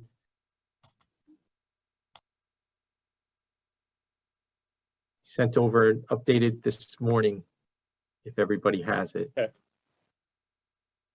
I didn't see it, but probably Katie has it. Katie might. Yes, I believe we did send it to Katie. I can give you a quick intro while we're waiting. Okay. Fred is a partner in the firm of Dorsey and Semrau and has practiced municipal law for over 25 years. He has represented numerous municipalities in the capacity of municipal attorney, special tax counsel, special litigation counsel, and conflicts counsel. Fred also serves as associate counsel for the League of Municipalities. Throughout this time period, the concentration of Fred's practice has been in representing public entities, which includes employment practices, training, litigation management, and serving as general municipal counsel. Fred is a graduate of Fordham University and is a certified public accountant, licensed inactive, and a graduate of Seton Hall Law School. Fred has been fortunate enough to serve a number of municipal clients for more than 10 consecutive years. So you know that Fred's a good guy if he's a CPA also. Comes in handy today. So that's good. Fred and I are often texting back and forth at 2 a.m. Yes, and that's because I'm still up before I go to bed, and John's waking up. So that's how it works. And Fred is the only partner to survive John Dorsey in the firm and has done so well. Fred is involved in just about every joint insurance fund associated with the MEL. Right, he's the MEL's attorney, EGIF, RCF, the Morris GIF, and probably a bunch more. And he's always willing to speak at the CFO roundtables with us, which is great. I always enjoy it, except I apologize for being late, but we will certainly make up for it and get everything in, because I know everybody's time is, especially this time of year, really important. So. So before you start, Fred, I had Mark Semrau text me afterwards. He says, hey, I had one more thing to add. He wanted to mention on the tax lien question that came from Darren, says that one of the remedies that he has in his pilot agreements is that the municipality has the ability to foreclose in the event of default. So that the municipality then takes over the entire project. So it's just a follow-up answer. Nice. Sorry, Fred, I'm done. Oh, that's good. So, Bud, can you share, Katie, do you have the presentation? Yep, I have it. I can go ahead and awesome. share for you. Yep. That's great. Oh, and just so you know, Fred, I'll cut in a couple times to do some polling questions just for credits. Just so you know, we'll do one maybe halfway through and then 2 at the end, if that's okay with you. Oh, sure, whatever you need to do. That's great. Okay. Can everyone see my screen? And now Katie, can I be a co-host so I could flip the, the PowerPoint? I did make you a co-host, but if you try to change it, if you try to click, you want to see if that works. I don't know if I have to. Maybe I have to say shared screen to stop. This will stop other shared screening.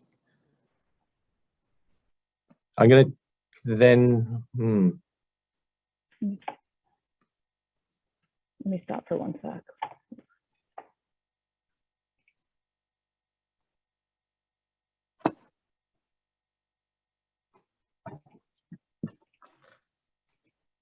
If you have the presentation up, you can also screen share it.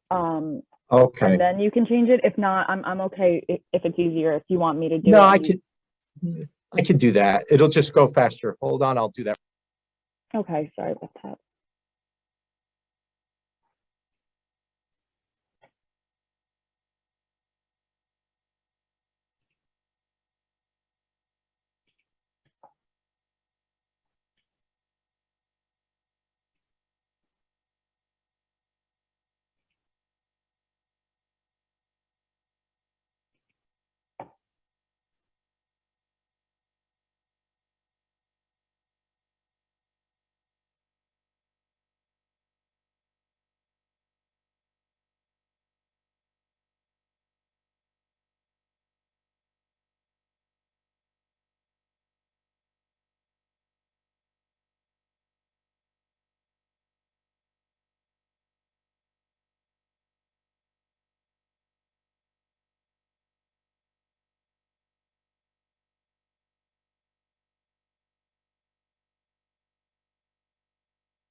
Okay.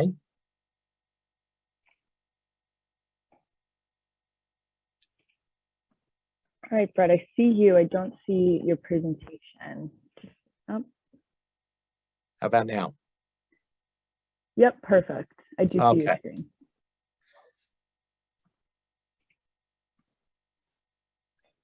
All right, whenever you're ready, we should be good. All right. That's great. Just trying to.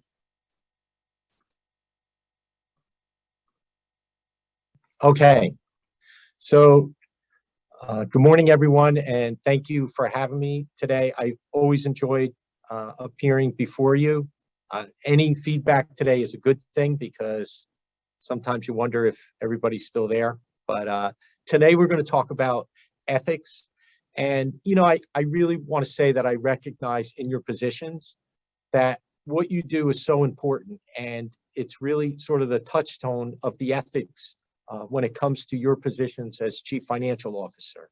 You know, you're in many ways, and you're probably not even, it's probably second nature, but you're dealing with ethical determinations every day. You know, when you get that resolution that doesn't have the information you need, when you are in a situation and you have to sign off on certain documents, all of those things are so important on an everyday basis. So they're ethical, I don't want to say challenges, but they're ethical considerations in everything we do. Because as Bill Kearns has said, and he really is the author of the treatise on municipal law, you know, it only takes, you know, one mistake to ruin a stellar career. And every day that possibility exists when you're in the public sector. There's so many things that, you know, someone could say you did outside of your authority. So that's just the overview from where we are. And when we talk about ethics and the discipline of what's good and bad and the moral duty and obligation, that's really the background to all of this. And we've often said, too often, officials don't see the problem until it's too late. And on a broader perspective, often I think the towns where there's a gadfly or there's someone that wants to play gotcha with you, sometimes it's a good thing because that's the person or individual's voice you hear on every decision you make. And in towns or situations sometimes where things are too comfortable, sometimes elected officials don't see a problem until it's too late. Well, I don't see a problem in participating in a matter that I should recuse, or I don't see a problem that I voted on something in the bill list because my son who lives with me was an umpire and he's on the bill list for a recreational expense. All of these little things, you don't really see it sometimes until it's too late. So when we look at this is just a legislative finding about ethics and governments having the duty to provide their citizens with standards. And that's exactly what's happened in our state. When we look at the ethical statutes, they basically surround the criminal statutes. So when you're an elected or an appointed or an employee or an official of a government agency, chances are when we reach things in criminal statutes on the way, there's a breach of an ethical obligation. So what we're going to do is to kind of try to keep this going. And I know I'm behind, and we have 103 cases that we're going to go through quickly. Now, we have about 10 examples we're going to give you, and we're going to talk a little bit. And then we do have about 11 real cases we're going to ask you to vote on. That's where we're going to do this to keep it going, just to give you the overview. And I know at some point there may be some questions that'll come up, as Bud said. So here, all the things I'm going to talk about today, they're all actual cases. And so I may not have all the citations up. There are matters, as John mentioned, you know, we've been involved with the MEL, which is the largest joint insurance fund in the state of New Jersey and one of the largest in the country. I think it's about the third. So we see over the years, we've collected a lot of these examples of cases that have been tendered for coverage or we've had to defend.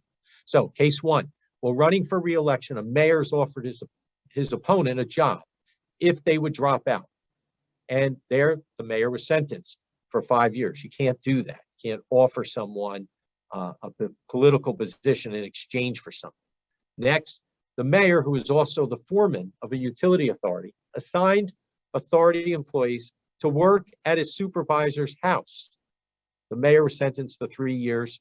The supervisor was sentenced to 5 years. It's not the same person. It's just a picture. Here's another one. And some of these you may have remembered because this one's only about 10 years ago.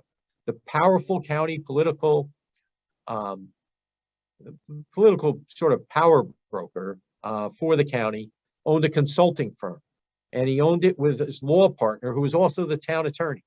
Neither disclosed ownership of the firm, and they went around from town to town being hired, having that consulting firm hired. So the attorney would look at the contracts, and this political power broker made all these arrangements. And this county chair was sentenced to 3 years.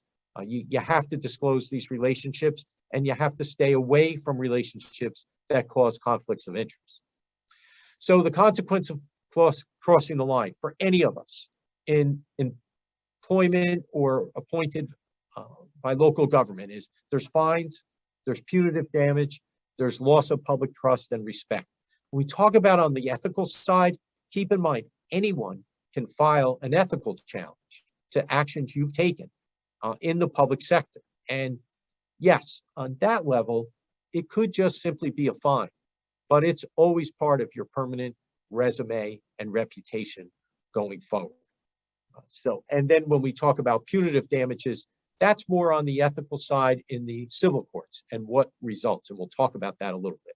How do you know if something's ethical? The smell or gut test. If it feels wrong, it probably is. And while we talk about that, I want to say there's a quote that I always like to go back to. And Bill Kearns has said, you know, if you have to think about it, you should recuse. If you have to ask about it, you should recuse. And I had it's Mayor Andes in Denville. This is about 10 years ago. I did some research and asked to a question whether he had to recuse on a matter. And I started to explain to him that he did not have to recuse. He could participate. And he cut me off and he said, Fred, if I have to explain to the public why I'm participating, I'm out. And I always think that always stays in the back of my mind. Forget the legalities and some of the definitions of ethics and conflicts. That's always a good reason to step aside. Important, and this is important in the positions that you're in as well, the attorney valid defense.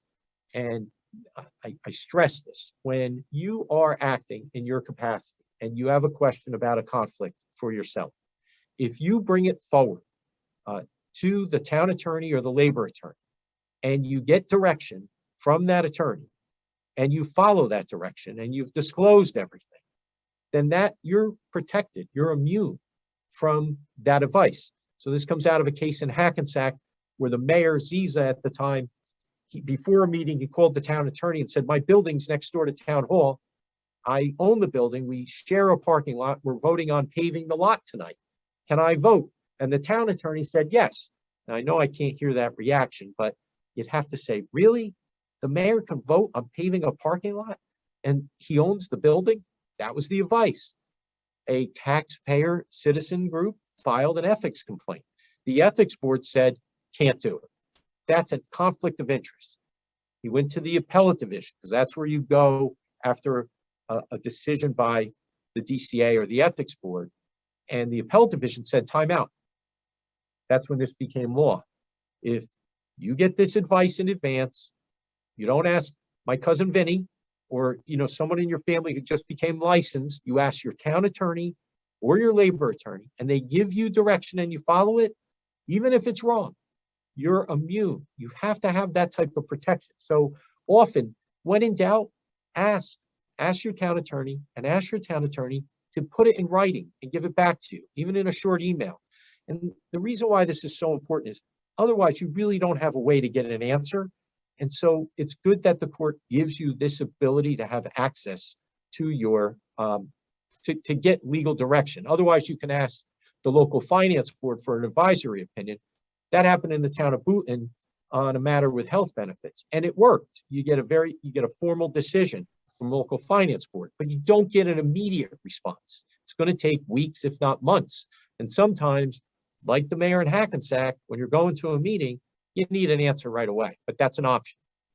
Frequently asked questions. So who must comply with this ethics type of act and the ethics laws? Local government officers, employees. We're all under the jurisdiction of the local finance board. What's prohibited under the act? Here's the language, but what I'm going to say today is the buzzwords here: family, business, transactions. Those are the type of things that when you have those things jump off the page, they're the things where you have to ask and take a look. Those are really the buzzwords to all of the basic prohibitions and the language of the local government ethics law. And it pertains to you as well as your immediate family, certainly, and immediate family will see from time to time that changes in the ethics law, the interpretation. Sometimes the law will say, the law clearly says that it's family, but if it's children who don't reside with you and you don't support, then technically under this ethics law, it's not a conflict of interest to make a decision regarding a family member. But you have to also demonstrate they don't live with you and you don't support them. And how often can we really say we don't support our children, no matter what age they are? So to me, I find that to be a very difficult standard to prove. So there's direct, your own conflicts, and then there's the indirect, something the family member's doing, something that someone else in spouse, or there's a business opportunity where you're not directly involved, but you've walked into it. And then you see non-economic and personal.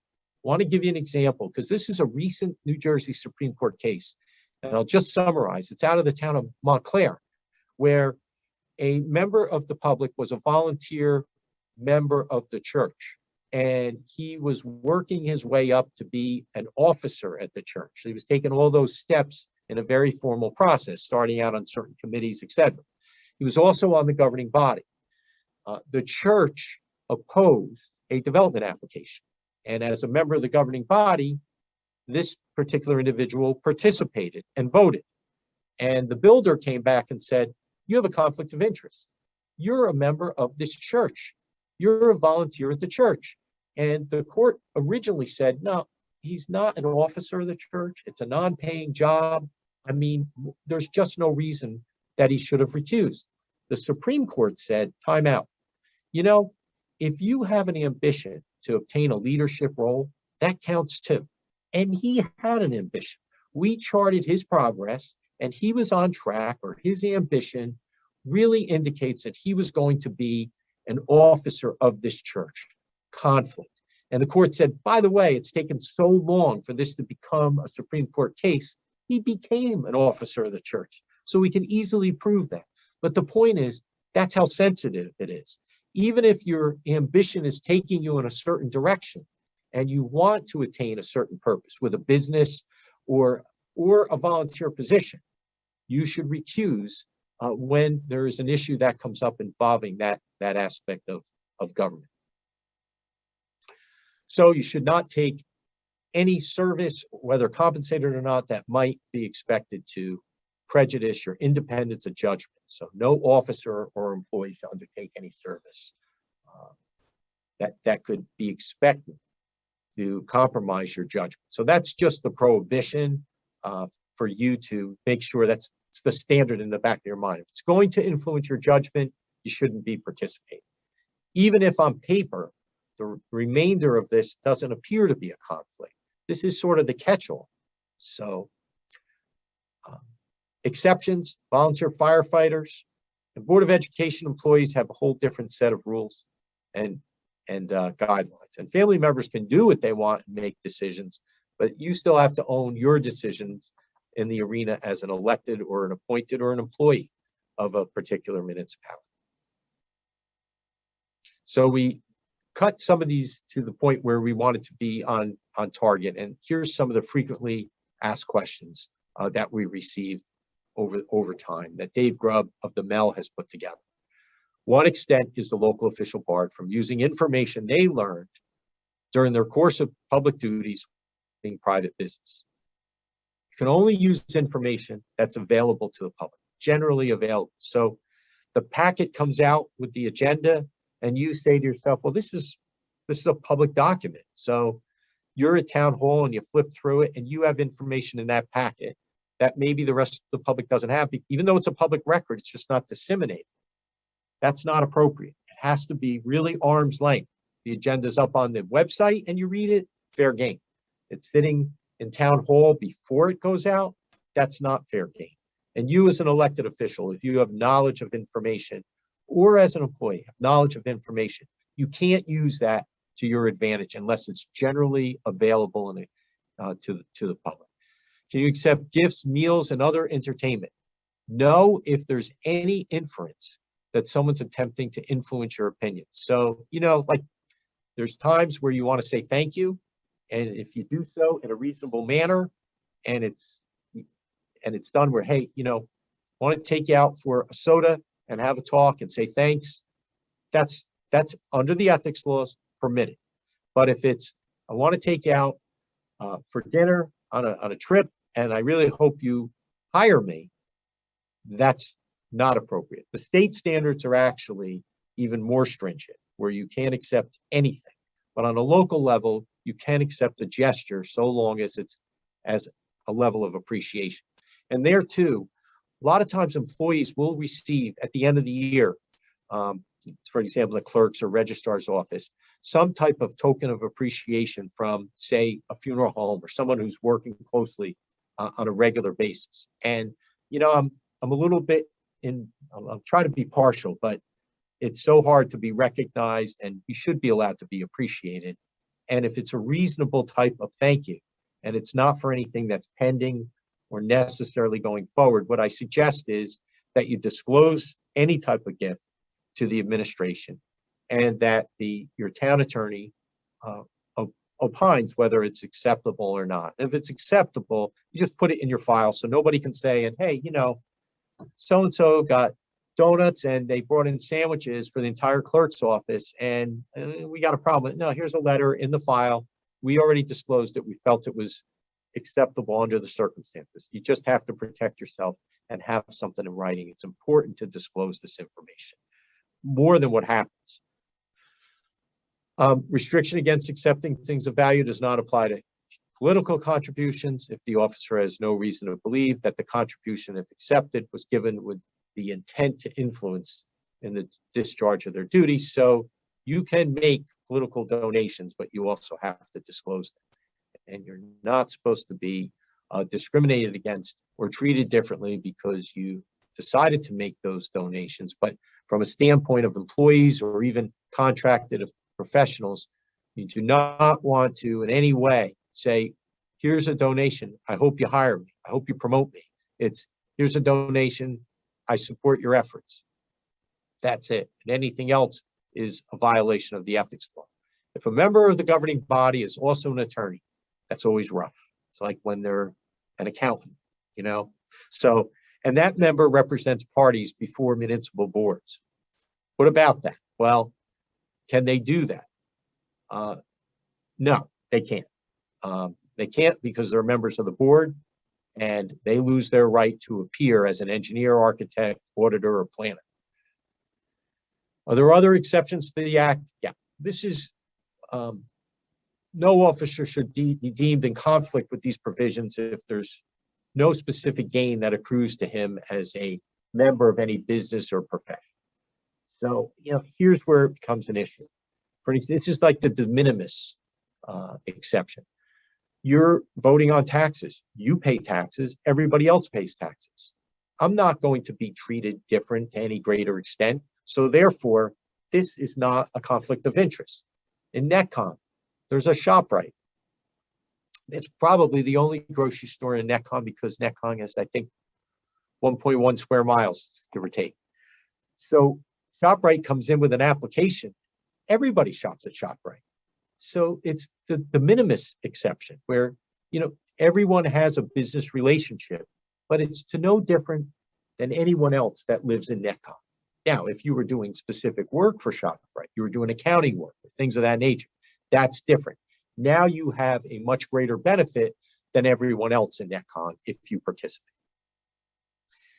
So, like I said, there's a potential conflict in every action we take to an extreme, and it would be impossible to conduct business if we don't have the line drawn at these de minimis type of interactions. That make it no different for us than anyone else. So exception for providing constituent service. This is important. You know, a local government officer shall be prohibited from making an inquiry for a constituent, okay? If there's no fee or reward, that's acceptable, okay? The way this is written is, the point here is you can act for a constituent, but you can't act for a constituent when you're wearing another hat, when you're doing it because there's a possible business opportunity for you, or there's a business opportunity for your family. You have to be acting purely because it's a constituent. If you're speaking or trying to address a concern of a constituent, not because it's going to benefit you anything more than your reputation that you can address certain problems or complaints or concerns by residents. What is the cure for a conflict of interest? So it's 2 shots and then there's a booster, but it's optional. No, okay. Normally the cure is to disclose and not take part in the decision. So you disclose what your conflict is and then you recuse, not abstain, you recuse. Abstentions are when you're saying, yeah, I don't know if I'm going to vote yes or no.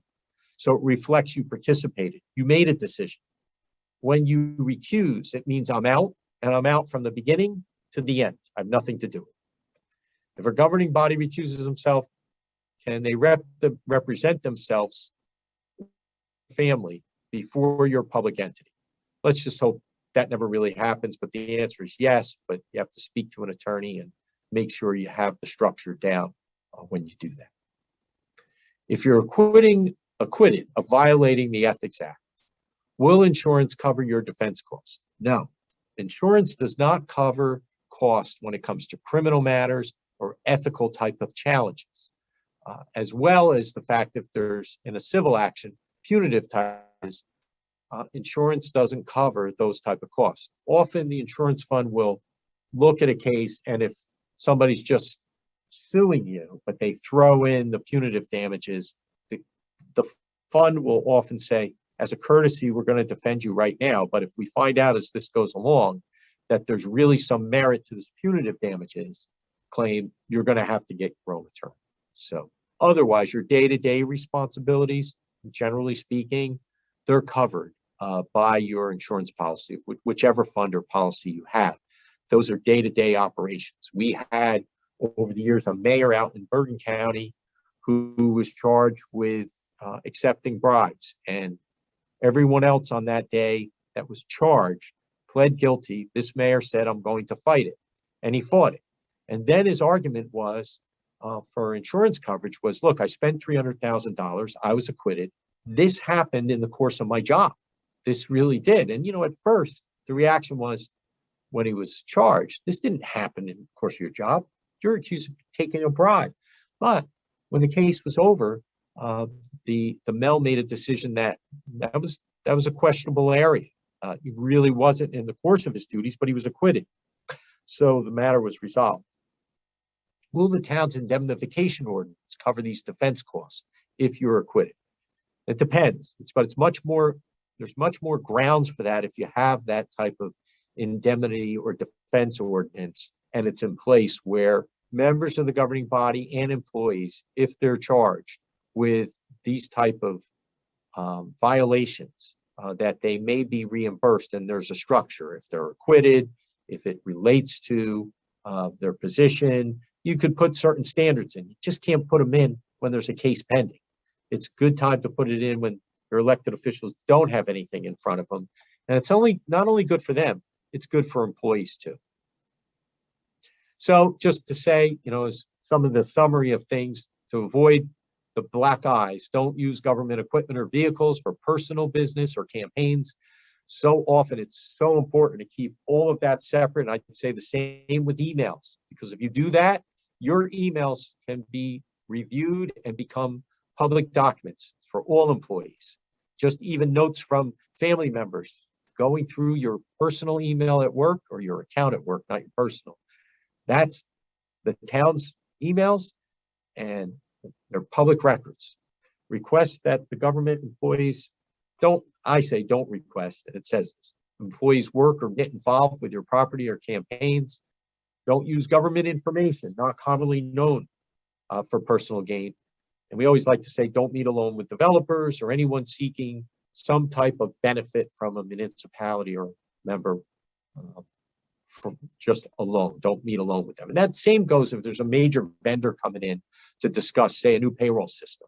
It's just not a good idea to meet alone. Because so many things could come of that. You know, statements about what's ultimately bid upon, contract terms, promises, those type of relationships that you don't want to necessarily have established. It's just better to have someone else in those type of meetings. So with that, we're at the point where we were going to go into the 11 cases or so and ask you to vote and tell us what you think. I don't know if you want to, at this point, to John, Bud, or Katie, do you want to pause for a minute, or do you want to go ahead? We have about another 2.5 hours to go. No, we have about another half hour, 45 minutes to go. But if you want to take a moment, we can, or I could go ahead, because I'd like to do all the cases, you know. Katie, do you want to do a polling question? Yeah, I'll jump in and do a poll really quick if that's all right. Thanks, Sure. Fred. Okay, I'm going to go ahead and launch the first one related to Fred's presentation. So this question is, have you experienced an ethical dilemma in your workplace as a CFO or as someone who works in a municipality?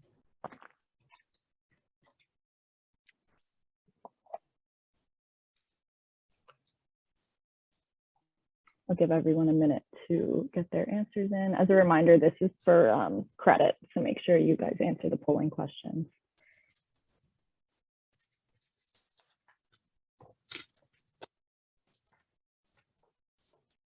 All right, give it a couple more seconds.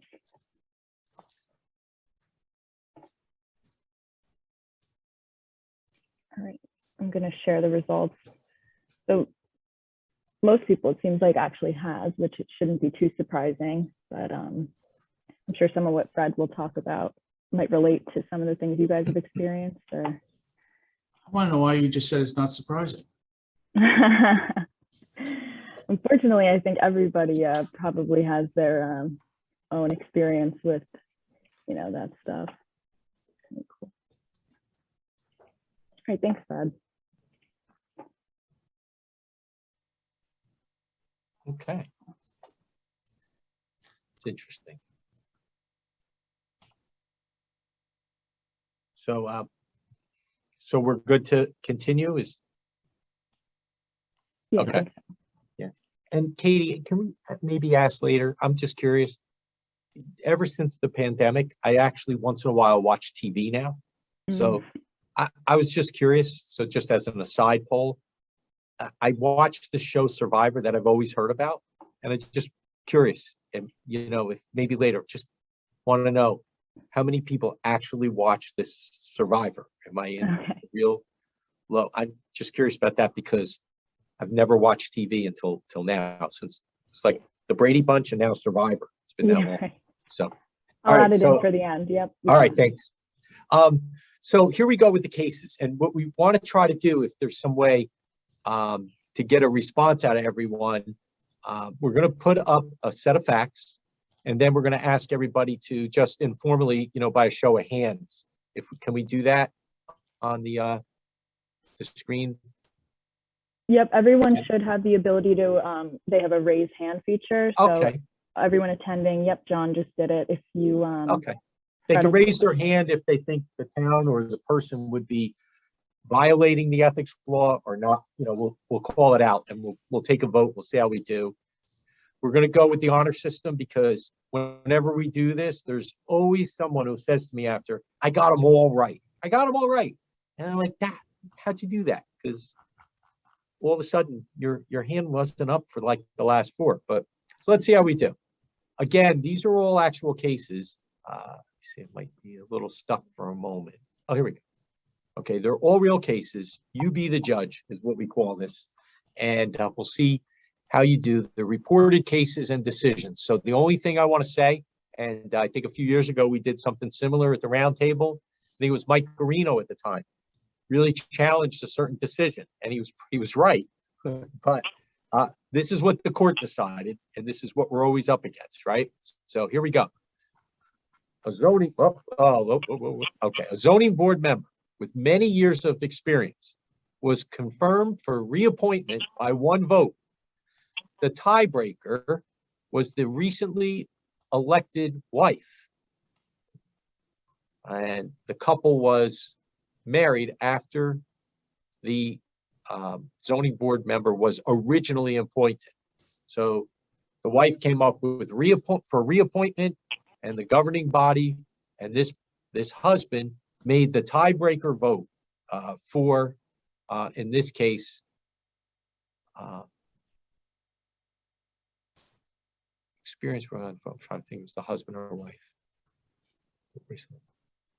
Right, for the husband, Mr. Mertz, to be on the Board of Adjustment, the zoning board. So the question is it legal for a husband or a spouse, let's say, to vote and appoint the wife on the Board of Adjustment? So if you, by show of hands, will say if it's legal, if you raise your hand. I jumped here. And we got 1 yes, 2 yes. I said yes. So raise your hand if it's legal. Let's see. 4. Oh, somebody changed their mind. Okay. Sometimes the hands go down pretty fast. So we have 4 that say it's legal. Hey, if Okay. somebody's logged in twice, like Angel, can they vote twice? Yeah, they can vote twice then. Let Angel vote twice. That's okay. It's ethical. All right, Fred, you've got, All right. you got 8 total, say yes. Okay, here we go.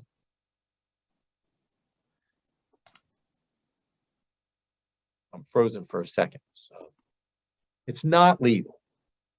It's not legal because in this particular matter, the way the court looked at this was you're giving advancement to your wife's political career by making this vote. So, or your spouse's political career. So the court said it wasn't legal. And you know what I always think? It was a tie. It was like a 3-3 tie. So it must have been a real contentious type of vote because you normally don't see that for a Board of Adjustment type of vote. So what if somebody appoints their spouse to the Board of Health or another board? I think that's a little bit different, but I do see like these 2 board appointments, for they're statutory, they have authority. The Board of Adjustment is the most autonomous agency that you have in the planning spectr. So the court Board of felt Health like is, this is, isn't the Board of Health autonomous too, right? They can take in action. some towns it is. Yep. Yeah, good. I like this pushback. Good. But you're right. But the court felt like this could help someone's political career along. So it was not legal. But yet we do see this, and you'll see there's cases. There's a case out in Rutherford where the mayor appointed his son to be the judge. And, you know, this type of case was used to argue this, and the court said that's permitted because the son doesn't live with him. So, and he doesn't support his son. So when it comes to the family members, my belief is that you should just always stay away from these type of decisions, because a court could go one way or the other. There you go. The mayor named his daughter as the mayor's appointment on the planning board. What do you think? He said, look, I want you to be in my stead on the planning board. Is it legal or not legal? How many say legal? So now we have 14. It's good. 15. We have a lot. And thank you for voting. 16 out of 42 say yes. All right. Now I got 19. No, 16. You're right. 16 say yes, legal. The answer, legal it is. So, well, we'll go to the next case. But when we go back here, you know, on that one, the mayor has a position on the planning board where you could put a person in your stead, right? That's the class 1. So that's really what happened here. So that seems to make sense. It's in your stead. So there really shouldn't be a conflict when that happens. So we have 16 right answers. Good. A council member voted to appoint their campaign manager to a vacant position on the town utility board. Jon Rheinhardt, thanks for running my campaign. Just want to tell you, by the way, we've got this vacant position on the utility board. You're going to be appointed. I'm voting for you. How many say legal? Doesn't that happen all the time? We're going to find out. Right? It's the chief of staff. How many say legal? So we have two people saying that they can't vote. It's the raise your hand. It's not actually a vote. Oh, good. I'm glad. Yeah, it would just be the hand raise. Hopefully that helps. Because we're able to see it when you do it. So same thing. We have about 16 saying it's legal. Ready for the answer? The answer is it is legal. Yeah, because people can support you, and as long as they're not promised anything in return. John's right. You know, how often do we see, even on the national level, campaign managers wind up in administrations sometimes and with appointments, but you know, that's permitted. Everyone's allowed to express their opinion of who they want to support. And you as an elected official are allowed to appoint who you feel is a best expression of your platform. All right. A member of the municipal council, Member of the municipal council was also employed as the town planning board secretary. So can you do that? I'm on the council. And by the way, I have nothing to do with the council meetings, but you know, I get paid by the planning board. I take the minutes at the meetings and take care of the land use applications. Is that legal or not legal?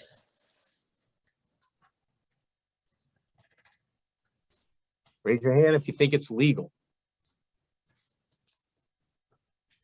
Okay, we have 2. They're really looking to get ahead. 3. This could be a game changer, John, if we're keeping track here. We do have some comments in the chat. How's that? Oh, all right. We're saying hi to each other. Oh, that's nice. Hi. Oh, everybody good, Fabi? Good. Okay. So here we go. The answer is not legal. That's really called, you can't have a conflict of responsibility. So you can't be on the board of trustees, so to speak, and then still work for the municipality. It's not permitted. And let's face it here, thank goodness, right? Because then we'd see all over the place elected officials in all different roles saying, no, I can do this. So I think it's a good rule. It's a good way to look at things. You can't wear two different hats and be the employer and the employee, even if it's an indirect on a board like this. All right. And that's called the offices. It's the doctrine of incompatibility. I mean, you just can't have these type of things. You can't be a subordinate and subject to supervisor and control. There are certain exceptions because, you know, if you're a volunteer fire member and somehow you're directly benefit or appointed by the municipality, or there's low SAP or something like that, it's a good exception. So you're on the governing body and you're a fire person, that's permitted. Same thing in fire districts and GIF boards as well, just certain exceptions. Okay, case 5. Council member was in the dry cleaning type business and asked the local finance board if he could submit a bid to the town so long as he established him recused from putting together the specifications or considering the award. So, hey, I have a business, a cleaning business, and what I want to do is I really want to bid on this, so I'm going to step down from anything you do about this bid, and I'd like to submit a bid and vote. And they asked the local finance board for an opinion. Is it legal or not legal? Yeah, I do see Mike Garino there. I just saw his name pop up. How many say it's legal?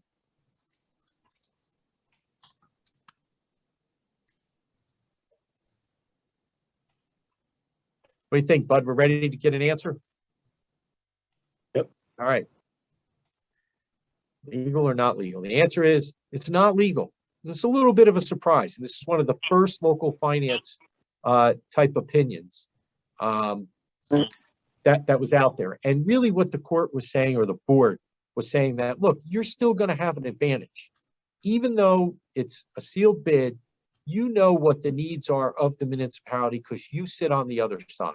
And, you know, sometimes we have members of the governing body that even say, and this opinion would follow this, well, I just want to participate in putting together the bid specifications. And so why can't I do that? And I have to say, I've seen that happen quite a bit because they have knowledge and experience. But technically what this opinion is saying is you shouldn't bid and you shouldn't put together the specifications because you have the inside track in the industry. And I've sort of seen that happen early in my career where somebody says, look, I deal with the buying and selling of police cars, and I'm not going to bid on this, but I'm going to help put together the specifications of what they're looking for. And then suddenly the winning bidder is someone that person who worked on the specifications is familiar with. And you just start to say, I could see why you're elected as an official, but not to bring your business expertise. We didn't hire you for that. That's for someone else on staff to put together. So I'm always a little hesitant to say that someone who's on the governing body, even though they're not going to bid, should help put together specifications when they're directly involved in that industry. It's one thing if they have some knowledge, but if they normally would be bidding, I think this opinion is saying you should stay out, and I can see why. The mayor participated in a decision to award a consulting contract. I have trouble seeing contract to it's cut off here. So I don't know, John, if you could just read it, because the way my screen is set up, I can't read all the facts on this one. Mayor participated in the decision to award a consulting contract to the university where he graduated and remained as a very active alumni and supporter. Right. And the question is, local finance board, is that permitted or is it not?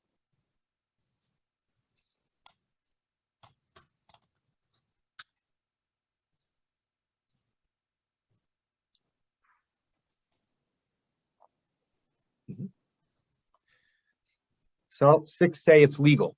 Well, 7. The highest we had saying it's legal in any matter was, I think, 18. So of 8, we're more than halfway. It's only like 4 or 5 cases left. So your participations, I'm always interested to see what you have to say. So either a lot of people say it's not legal, or they can't vote, or they just, there you go, 10. All right. So we're at 9 or 10. The answer is it's legal. This was down in, I think it was Cape May. The mayor went to Temple University, and even though he was active, I mean, Temple's a huge university, and they had some type of forestry type of arrangement with Temple. And so some taxpayers gave the mayor a hard time saying, oh, Temple, Temple, Temple. But the reality is it's really was no different. You know, even though he was an active alumnus and he was proud of the fact it was Temple, you got to draw the line at some point. They were doing something totally different, and it was to benefit the town. And so it was considered legal. Okay, I'm trying to make sure I can read the screen here. A council member voted on a,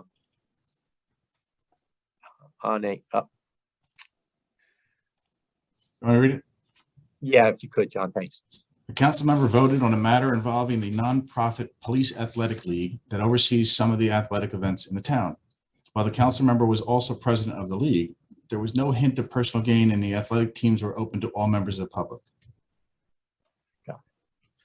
All right, now I fixed that. Thank you.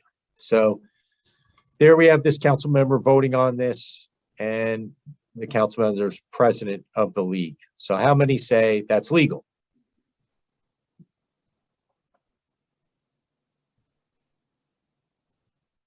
Getting there.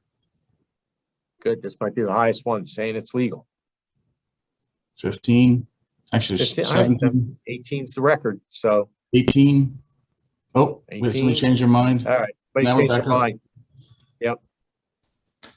All right, we got 18 total. All right. Answer is it's not legal.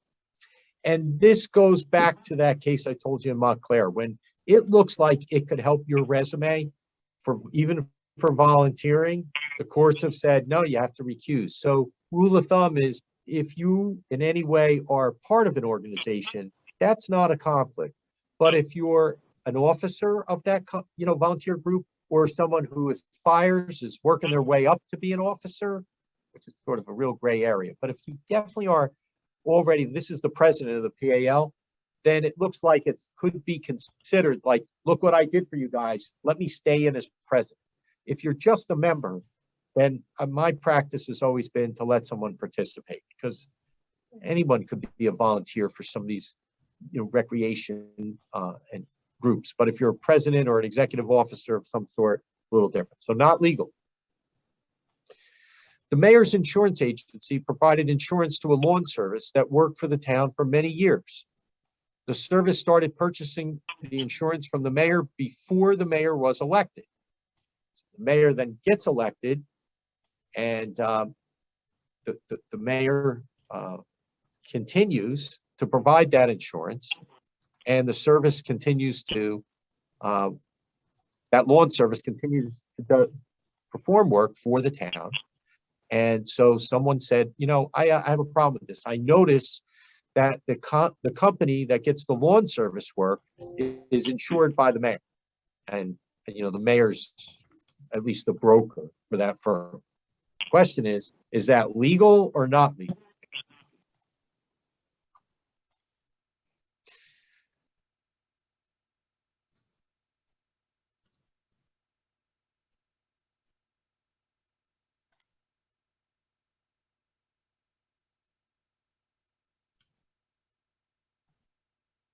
Okay.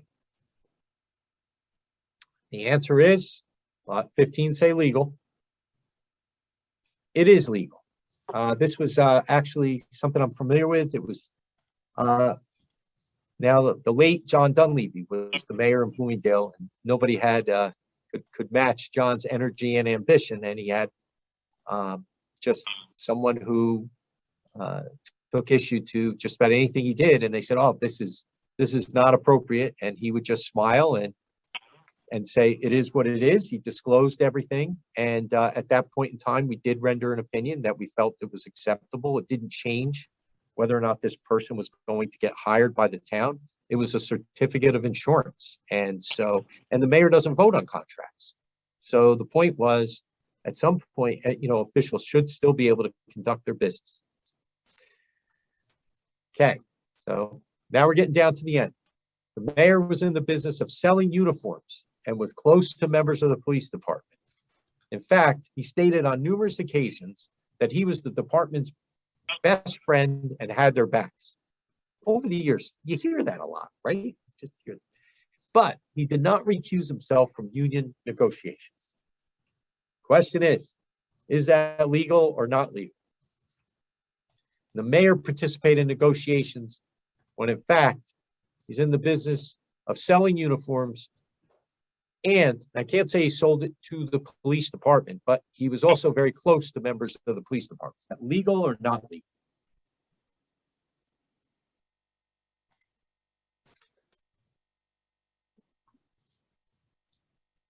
Does it matter what county you're in? It might. I think this is a tough one, at least a close call. Bud, what do you think? I don't think it's legal. All right. Let's see, Bud, we got 14 saying legal, Bud saying not legal. The answer is not legal. And, really what happened here is it's these close relationships. It's one thing if you say you're friends, but I think the more we've looked at this matter, the more it was, the mayor was having dinner and having certain family events and including certain people, the police department. So then how do you really negotiate and say that you have, objectivity, and at least on paper or to members of the public? So good job, Bud. That was nice. Don't tell him that. All right. Sorry, Bud. I have to take it back. So then we have this one. The council president used one sheet of an official town stationery. These are all true cases. To endorse a candidate for Congress. Okay, so it says, nice council president stationery, which I'm always thinking, wow, they put out council president stationery. Say, hey, this is the letter. I really want to, add my support. Question is, the letter, and it was reproduced at the expense of the campaign, and it had the paid for statement at the bottom, because, he wrote the letter, the candidate took the letter and then used it in a brochure. Is that legal or not legal? The only thing the council president did was said, I support Bud Jones. That's all he did.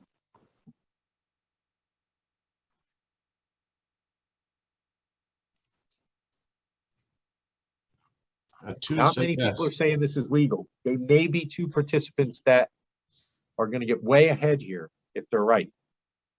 So, Katie, what do you think? I don't know. I feel like it's not legal, but all right. Do you want to phone a friend or anything? You want to ask one of the participants, or are you pretty confident? I mean, Bud's had a pretty good track record on here. I see he's not raising his hand. Okay, that's good. There's nothing wrong with that's ethical. You can look. We didn't tell you couldn't. That's right. Good job, Katie. Thanks. So, and it's not legal. Once you use that town stationery, it's not. And I just want to distinguish, over the years, one of the questions that comes up is, but hey, can I write a letter, saying that I'm Bud Jones, I'm mayor of Jonesville, and I endorse Fred Semrau? You can, but you can't put it on stationery. When they write letters to the editor, you can sign it as, I'm Bud Jones, and you sign it Bud Jones, and I happen to be mayor of Jonesville. That you can do because you're identifying who you are, but you're not supporting. It's not the town that's supporting you. It's your title as to a position you have, but you cannot use any type of town stationery or information.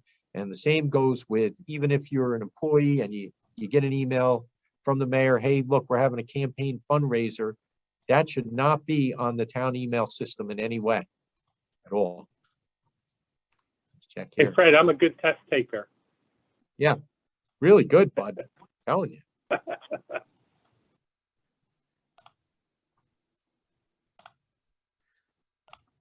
We'll see if somebody else calls on you here, because we're really getting down to the end. So when considering a zoning, that word's blocked, is it? Zoning, When considering a zoning code amendment, the council There. president recused himself but continued to sit at the dais and perform his functions, including directing debate, controlling the meeting, and calling on interested parties. right? And in this case, down in Marlboro, when this happened, this was a very contentious zoning matter. And when that happened, as said, the mayor recused right from the beginning. He said, I have a conflict. So the only thing the mayor did was run the meeting.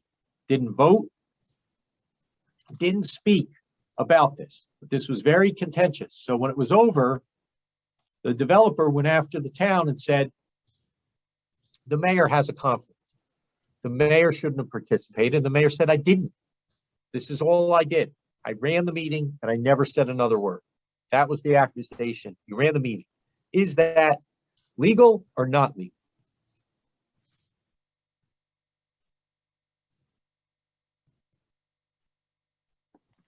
See if we can see some of these answers. I see Darren Maloney saying it's legal. Let's see what else here. And it looks like just reporting in to everybody, Debbie Bonanno saying not legal.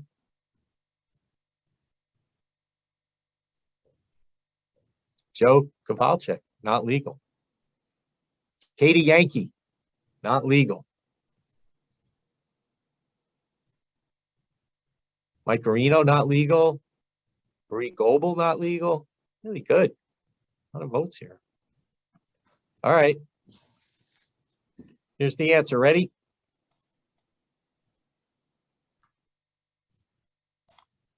I have to generate this. Okay. Sometimes it freezes. Anticipation. Ooh.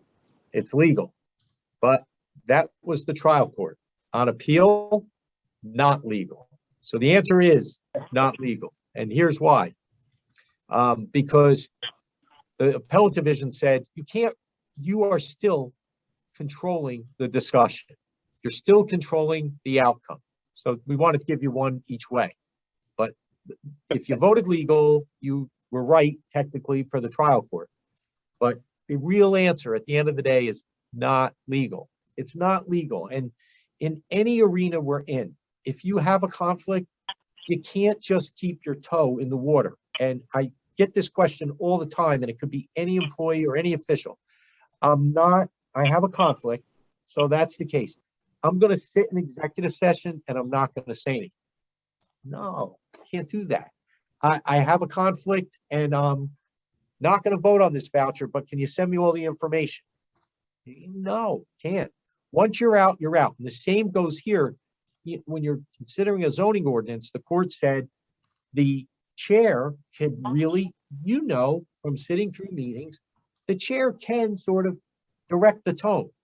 I want to hear from so-and-so. Oh, you're not going the way I want. All right, thank you. Next, who else? They could really, basically steer the ship. So the answer is really not legal. So we talked about the attorney defense advice. And again, we're just summarizing a little bit. And before we do, is there anybody that could raise their hand and say they got everyone right? Besides Bud, because the two I asked Bud got it. So anybody else? How about one wrong? It's the honor system. One, anybody raise their hand? It's okay. Nobody's going to know. Two wrong. You got them all right. You got like two wrong. All right, John, we got a couple. That's good. Let's see.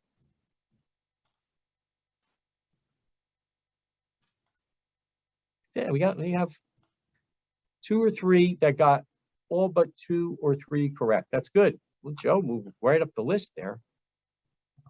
Now we can vote. You couldn't vote before.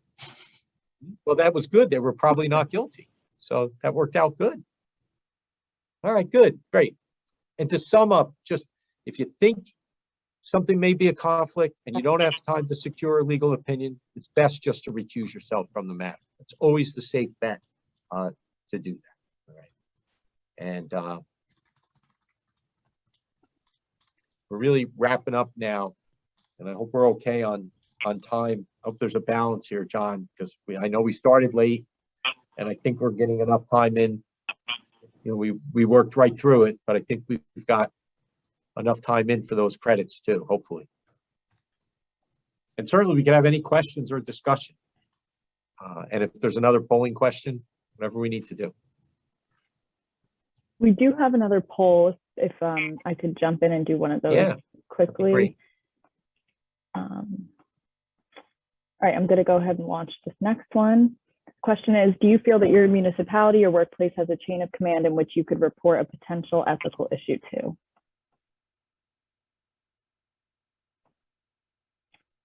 Give everyone a couple seconds to answer.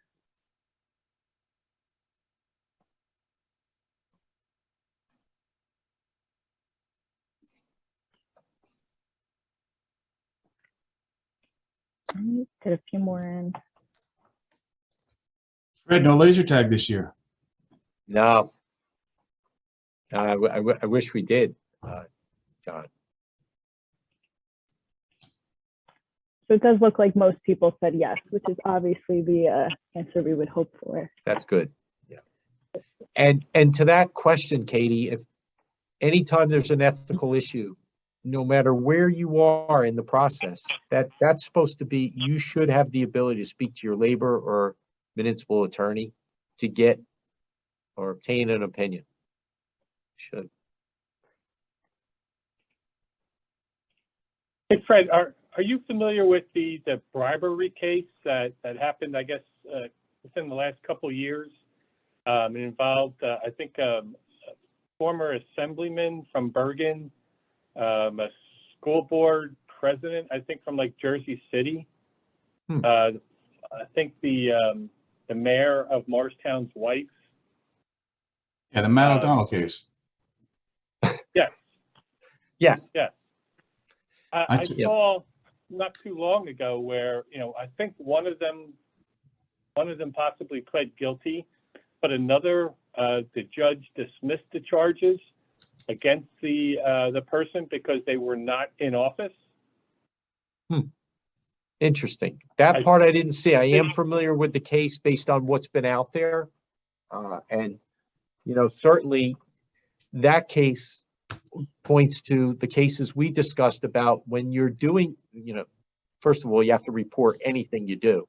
But second, when you're doing it for a purpose to get something in return, you know, up and down the line, that puts all the red flags, the ethical and the criminal violations in place. And the way that I read those facts as they started to happen is that there was cash, money left, very high legal bills, and appointments promised. And that was, you know, what we've been talking about today.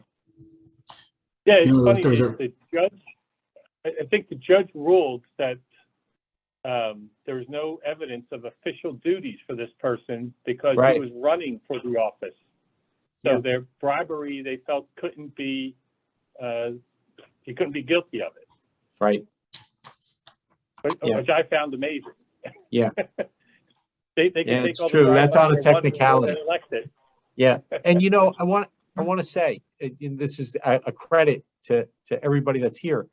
I really went through over the last week ethics opinions to try to bring forward today, in addition to this, you know, a good case, and it'd probably be to push it back a number of years. So it would be anybody that's familiar to us, but just some ethical opinions, violations, or challenges to decisions made by CFOs. And yes, there's a few that show up about wrongdoing, but when it comes to ethical challenges, I think where everyone sits as a CFO, you can see a lot of the playing field, but there's no cases out there as we've seen in other positions. Unfortunately, there's a lot of them for elected officials, attorneys, engineers. They're there, but I have to tell you, unless, you know, Bud or John or anybody on the panel is familiar with any other type cases, I failed to really find anything involving CFOs when it comes to the local government ethics law and a violation, at least reported, with a degree of seriousness. It's really interesting. It's a real credit. Like John, you can't really think of, when we talk about, there's license challenges or, terminations and things like that, but there's really, I can't think of a case on point that I saw that just points to a decision made by a CFO. No. Yeah. So. Oh, you know what? There was one. Mhm. John Barrett out of Hamilton Township. He was accused of falsifying government records for his own benefit. I read that case just 2 days ago. And yes, you're right. I felt like that was more on a license than, an ethical dilemma, but yes, yes, I do read that case. Well, he was doing battle with the mayor. Yes. Yep. Right. Mhm. That went all the way to a decision, right? Local finance board. Yeah. But I found it more to be, I guess you're right. There were certain accusations, but I didn't find like the ethical dilemmas that we went over here, but you're right. That's something, because I had to go back and research, but that's nice. You got it off the top of your head. Scary. So are there any questions or any other discussion? Check the I chat. think Katie has one more polling question. I Okay. do. Yep. I'll launch. This one's interesting too, because we were curious about, like, in relation to the past year, just how things have changed. So this third question is, have you noticed new types of workplace ethical dilemmas as a result of the pandemic, remote work, etc.? There might be just new forms that you haven't seen previously. Fred, I don't know if you have any experience with Yeah, it's a great question. new things coming up. Give everyone a couple minutes to answer. Yeah.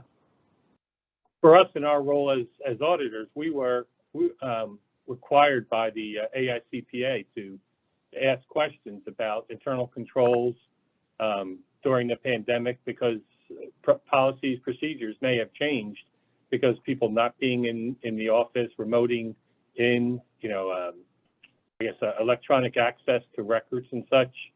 So they required us as part of our audit procedures to ask some questions in relation to that.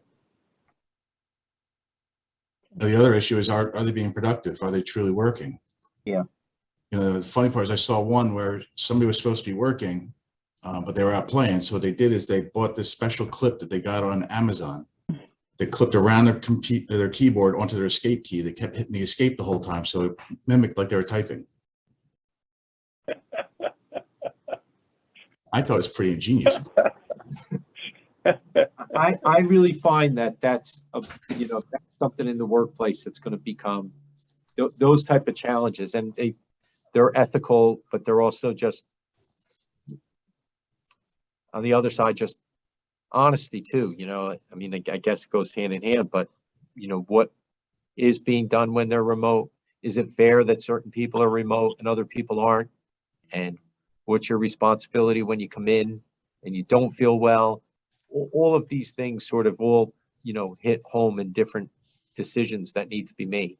But the working remote, and are you working just on your own things?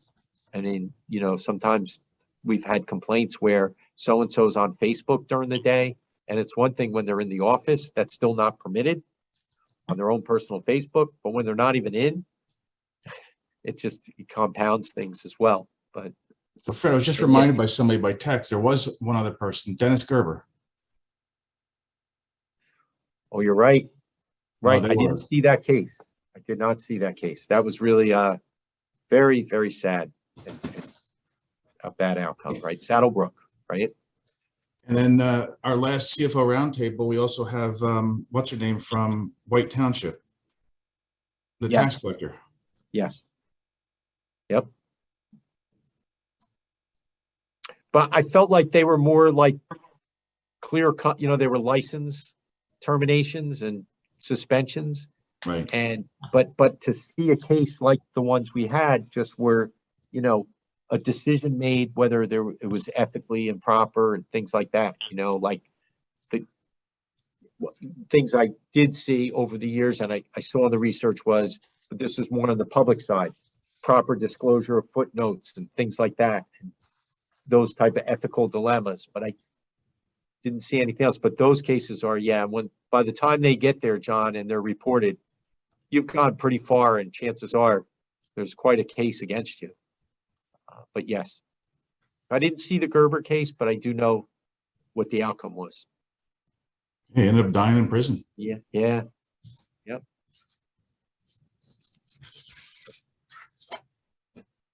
If there's no other questions, I'm going to go ahead and ask if anyone watches Survivor. I thought that was Oh yeah, what interesting. happened?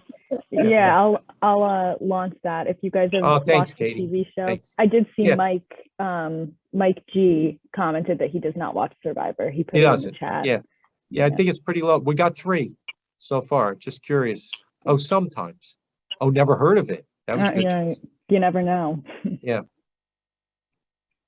You never hear a Survivor. Yeah, right. Some Yeah. people don't watch TV. My wife is a huge Survivor fan. Oh, that's good. See, yeah, it's only an hour a week, so it's manageable. I don't know. Well, I the can't final watch show is it. usually a couple of hours or so, right? Yeah, Most good people 5. don't, but you might have to find the 5 people, right, that do. You guys. yeah. might I not. was thinking the number was going to be around 15. So I think Some the people Nielsen said ratings sometimes. lies. Yeah. Yeah. You know, Fred, Katie can run the report on how the votes went so you can find your TV watching group. Your people. Well, Yep. I'd really love her to run the vote and to see who got the most right. That'd be great. Yeah, the raise hands. I will. Yeah, We'll report back. we'd have to match them up. I give, you know, we have the answer, Kate. So that was Okay, good. yeah. Great. Thanks for doing that, Katie. Oh, of course. I see I still am very well in the minority on this one. So 5. Maybe I'll start watching. Yeah. I mean, up till now, I would have voted no. So, Yeah, you're right. Great.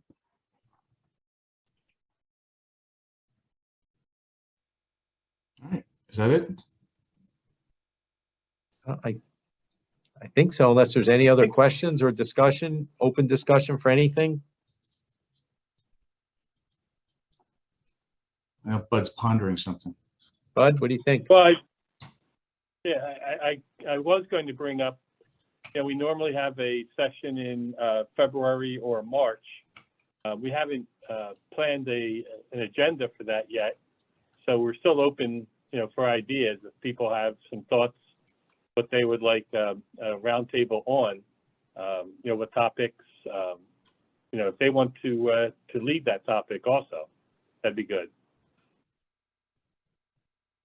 I just want to remind everyone, there will be an exit survey that'll pop up in your browser when you leave. That is also for credit, and we do ask for future discussion topics. So like Bud said, you could put it in the chat or leave it in the survey just so we have a record of stuff that would interest you guys. And this is also recorded, so everyone will get a link to the recording. Fred wants to know if this Right. qualifies for CLEs. Who wants to know? You. Yeah, it's okay. Good. Yeah, can I just suggest something while I'm here to panelists that, and maybe you've covered this and maybe it wouldn't be a very long discussion, but I'd be really curious to hear at a roundtable the best way for elected officials, the auditor, and the CFO to, and I know the auditor doesn't prepare the budget, but there's some involvement, right? What's the best recommended, way to do that? Every town does it a little bit different. Some towns have 10 Saturday morning budget meetings. Some have a subcommittee. Some the CFO just brings it to the meeting and everybody votes, and it's all like, and I know there's different forms of government, but the debate always comes up, and I always feel as though that the person that should really drive that would be the chief financial officer. And I wind up seeing different ways in every town. And when there's a new elected official, they want to change it just because they think they're going to save money by doing it, that there's going to shake the tree. So I just wonder if that's ever been discussed, or if that's something that would be a topic to come out with just a recommended process, timetable, deliverables, whatever that may be, because I feel like it's very uneducated when somebody gets on a governing body and says, you know, can we call in each department and go over their, and that may be right, but everybody does it different. Just curious. Yeah, we've done that. Yeah. Yeah, I think, I remember right, I think John was part of that discussion. Joe Kowalczyk has been a part, Darren Maloney, I believe, has been a part of that too. And everybody does something a little different, but for the most part, somewhat similar too. Mm-hmm.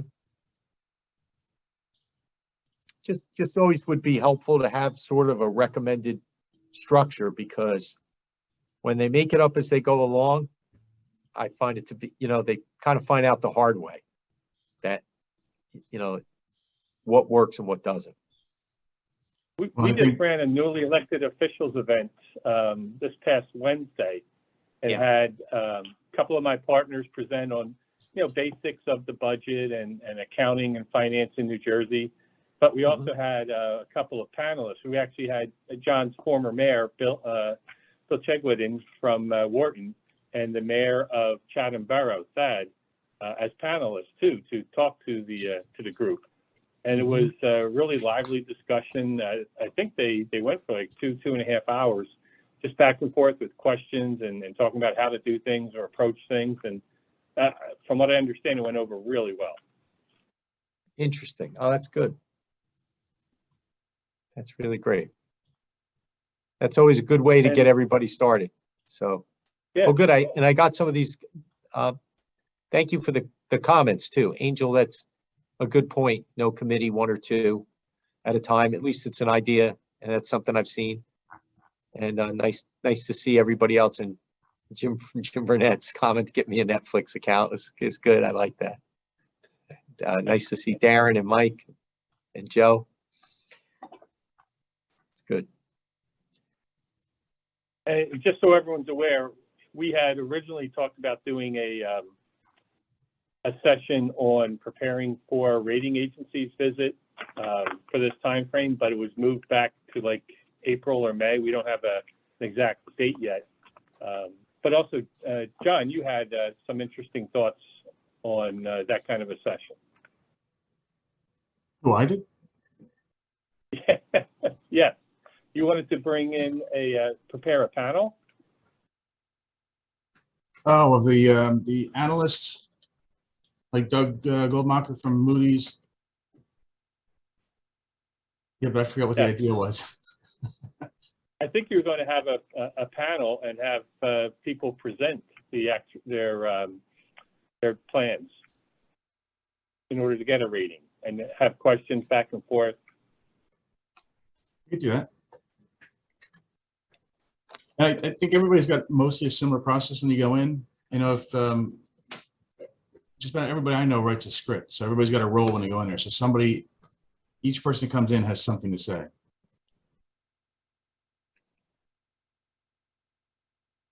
And then some standard facts of what you cover: labor contracts, the economy, the pandemic, how you're preparing for it. I mean, that was the biggest question this year: is how you survive it, what's going on.